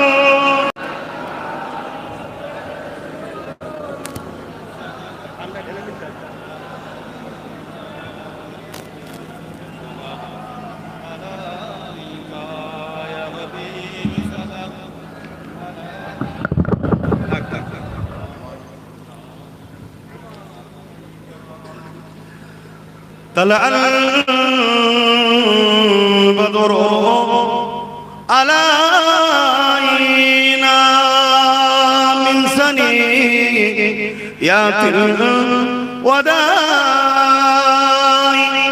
وجب الشكر علينا مدى لله أحداي يا نبي سلام يا رسول يا حبيب صلوات الله। আমার বাপ ভাইরা, এতগুলো মানুষ নামাজ পড়বে, সময় লাগবে, কথা বোঝা যাচ্ছে, এখনো আধ ঘন্টার বেশি সময় আছে, তাই আর সময় দিচ্ছি না। এতগুলো মানুষ নামাজ পড়তে হবে, দাঁড়িয়ে দাঁড়িয়ে একটু দোয়া করে দিই, কেন বসতে গেলে আরো সময় লাগে। আল্লাহুম্মা আমিন। আয় আল্লাহ, আপনার শাহী দরবারে হাত তুলেছি, আমরা সবাই দাঁড়িয়ে দাঁড়িয়ে হাত তুলেছি, 10 খতম কম বেশি কোরআন শরীফ তেলাওয়াত আছে, দরুদ শরীফ, সূরা ফাতিহা, ইখলাস শরীফ, যে যা পড়েছে আল্লাহ প্রত্যেকের তেলাওয়াতকে পড়াকে কবুল করে নিন আল্লাহ। আয় আল্লাহ, আমাদের সকলের জীবনের গুনাহ খাতাকে আপনি maaf করে দিন আল্লাহ। আজ এত হাজার হাজার মানুষ আবার জড়ো হয়েছে আল্লাহ, হকের কথা, ন্যায়ের কথা, দ্বীন ইসলামের কথা, তোমার কথা আল্লাহ শুনলো আল্লাহ। এই আলোচনাকে কবুল করে নাও আল্লাহ, এই আলোচনাকে কবুল করলে রহমত করে সওয়াব দেন, আমার দয়ার নবী দেবে সওয়াব পৌঁছে, হুজুরে আব্বা জান, হুজুরে আম্মা জান রূপাকে সওয়াব পৌঁছে দিন, চার পিরানে পে চার ইমাম হুজুর রূপাকে সওয়াব পৌঁছে দিন, तमाम সাহাবা সাহাবিয়া হুজুর রূপাকে সওয়াব। আয় আল্লাহ, আমাদের সকলের পীর ও মুর্শিদ মুজাদ্দিদ জামাত হুজুর রূপাকে সওয়াব, দাদা হুজুরের 5 কলিজার টুকরা খলিফা হুজুর রূপাকে সওয়াব, तमाम বিশ্ব নবী সিদ্দিকিন সাদা সালিন আরিফ বিল্লাহ হুজুর রূপাকে সওয়াব। আয় আল্লাহ, হকের পক্ষে, ন্যায়ের পক্ষে तमाम বিশ্বের নরনারী ইমানদার মুমিন মুমিনাদের জান মাল ঈমান ইজ্জতকে আপনি হিফাজত করুন আল্লাহ। तमाम বিশ্বের জালিমদের জুলুম থেকে আল্লাহ বিশ্বের মুমিন মুমিনাদের জান মাল হিফাজত করুন আল্লাহ। আয় আল্লাহ, খাস করে আমার ভারতের মুমিন মুমিনাদের জান মাল ঈমান ইজ্জত হিফাজত করুন আল্লাহ। আয় আল্লাহ, আমার দেশকে বিদেশি শক্তি থেকে হিফাজত করেন, দেশের জাতি ধর্ম বর্ণ নির্বিশেষে আপনার সৃষ্টি সকলকে আল্লাহ আয় আল্লাহ সাথে মিলে মিশে শান্তির পথে চলার তৌফিক দিন আল্লাহ। আয় আল্লাহ, আমাদের জীবনের গুনাহ খাতাকে আপনি maaf করে দিন আল্লাহ। আয় আল্লাহ, খাস করে আমার ভালোবাসার আব্বা গুণ, আম্মা গুণ, ভাই গুণ, বোন গুণ, আয় আল্লাহ আপনার কাছে ভিক্ষা চাই, তাদের শরীরকে সুস্থ রাখুন আল্লাহ, তাদের বিমারকে শিফা করে দিন আল্লাহ, তাদের হায়াত দারাজ করুন আল্লাহ, তাদের রুজিতে কিসমতে বরকত দিন আল্লাহ। কোন জালিমদের রুজির একটা দরজা বন্ধ করে আল্লাহ আপনি হাজার দরজা খুলে দিন আল্লাহ। আল্লাহ আপনি সব করেন আল্লাহ। আয় আল্লাহ, আমার ভালোবাসার মানুষদের উপর যারা জুলুম করেছে ওই জালিমদের বিচার আপনার কাছে দিলাম আল্লাহ। আয় আল্লাহ, আমার ভালোবাসার মানুষদের জীবনের গুনাহ খাতা maaf করে দিন, দুনিয়ায় একসাথে রাখেন, পরকালে একসাথে জান্নাত নসিব করেন আল্লাহ। আয় আল্লাহ, পরকালে একসাথে জান্নাত নসিব করেন আল্লাহ। আয় আল্লাহ, আয় আল্লাহ, এরা আপনার জন্য, আপনার হাবিবের জন্য আমাকে ভালোবাসে, হক কথা নাই কথা বলি বলে ভালোবাসে, এদের প্রকৃত লক্ষ্য আপনি, আপনার রাসূল আল্লাহ এদের জীবনের গুনাহকে maaf করে দিন আল্লাহ। আজকের এই ফিতনা দুনিয়া এরা গান বাজনা ছেড়ে দিয়ে মাহফিলে এসে বসেছে আল্লাহ, এদেরকে বেগুনাহ করে দিন আল্লাহ। আল্লাহ, আমার ভালোবাসার মা বাবা ভাই বোন গুলোকে আল্লাহ ডানাতে আমলনামা দেবে, রাসূলের শাফাআত সবাই নসিব করবে আল্লাহ। আমার ভালোবাসার মানুষগুলো রুজিতে বরকত দিন আল্লাহ। আয় আল্লাহ, আয় আল্লাহ, আপনার কাছে ভিক্ষা চাই, এদেরকে নবীর বিধান নসিব করবেন আল্লাহ। হাবিবের খাতে রহমত করে দয়া করে আল্লাহ, আমার ছোট ভাইয়ের উপরে আপনি দয়া করুন আল্লাহ, ওকে আরো শক্তিশালী বানাবেন আল্লাহ। আয় আল্লাহ, ওকে আরো বড় করবেন আল্লাহ, গরীবদের সাথী বানাবেন আল্লাহ, ও দুশমনদের ঘরের বন্ধু বানিয়ে দিন আল্লাহ। যদি বন্ধু হওয়ার উপযুক্ত না থাকে ওর রাস্তার কাঁটাকে আপনি পরিষ্কার করে দিন আল্লাহ। আয় আল্লাহ, জালিমদের জুলুম আপনি খতম করবেন আল্লাহ। আপনার কাছে ভিক্ষার আশা রইল, আমি আপনার হাওয়ালে আপনার ভরসায় করি, জান মাল ইজ্জত আপনি দিয়েছেন, আপনি হিফাজত করবেন আল্লাহ। রব্বানা আতিনা ফিদ দুনিয়া হাসানাতাও ওয়া ফিল আখিরাতি হাসানাতাও ওয়া কিনা আযাবান নার। আয় আল্লাহ, আমার মুজাদ্দিদ জামানে প্রত্যেকটা সন্তান বাচ্চাদেরকে আপনি হায়াত দারাজ করুন, দ্বীন ইসলামের উপর রাখুন, হকের উপরে চলার তৌফিক দিন আল্লাহ। আয় আল্লাহ, প্রত্যেকটা ইমাম আলেম উলামা সকলকে আল্লাহ হকের পথে সত্যের পথে চলার সাহস দিন আল্লাহ, ক্ষমতা দিন আল্লাহ। আয় আল্লাহ, হাবিবের খাতে রহমত করে জালিমদের অত্যাচার থেকে আলেম উলামা হাফেজ পীর সাহেব পীরজাদা সবাইকে আল্লাহ হিফাজত করুন আল্লাহ। হাবিবের খাতে রহমত করে কবুল করুন আল্লাহ। এই গ্রামের শান্তি দিন, এই জলসা কমিটিকে কবুল করুন, এদেরকে নামাজি মুত্তাকি বানিয়ে দিন, এদের জীবনের গুনাহকে maaf করে দিন। এই জলসায় যারা দান করেছে আল্লাহ তাদের দানকে কবুল করুন। আল্লাহ, এই গ্রামের বহু ছেলে বাইরে থেকে কাজ কাম নেই, তাই বাইরে পড়ে আছে আল্লাহ কাজ কামের জন্য, আল্লাহ তাদের সংসারে বরকত দেবে। এই জলসায় কালেক্ট তাদের সহযোগিতা করে রুজিতে বরকত দেবে আল্লাহ। আল্লাহ পাক তোমার নবীর আলোচনার মাহফিলে দিয়েছে, আমি কি বলেছি না বলেছি সবটা তুমি জানো আল্লাহ। এদের উদ্দেশ্য নবীর মাহফিল, হকের মাহফিল আল্লাহ, কোরআন সুন্নাহর মাহফিলে দান করেছে আল্লাহ, দ্বীন ইসলামের মাহফিলে দান করেছে আল্লাহ। এটা কোনো দুনিয়াবি মিটিং মিছিলের জায়গা নয় আল্লাহ, এদের দানকে আপনি কবুল করে নিন আল্লাহ, এদের রুজিতে বরকত দিন আল্লাহ। বিদেশ থেকে পড়ে আছে আল্লাহ, রুজিতে সহযোগিতা করে দানকে কবুল করুন। اللهم اهدنا الصراط المستقيم آمين ثم آمين برحق لا إله ইল্লাল্লাহ লা ইলাহা ইল্লাল্লাহ মুহাম্মাদুর রাসূলুল্লাহ। আসসালামু আলাইকুম। সকলে আশপাশে মসজিদে নামাজ পড়লেন, এলাকার মানুষ সবই জানেন কোথাও মসজিদ আছে, নামাজ পড়লেন।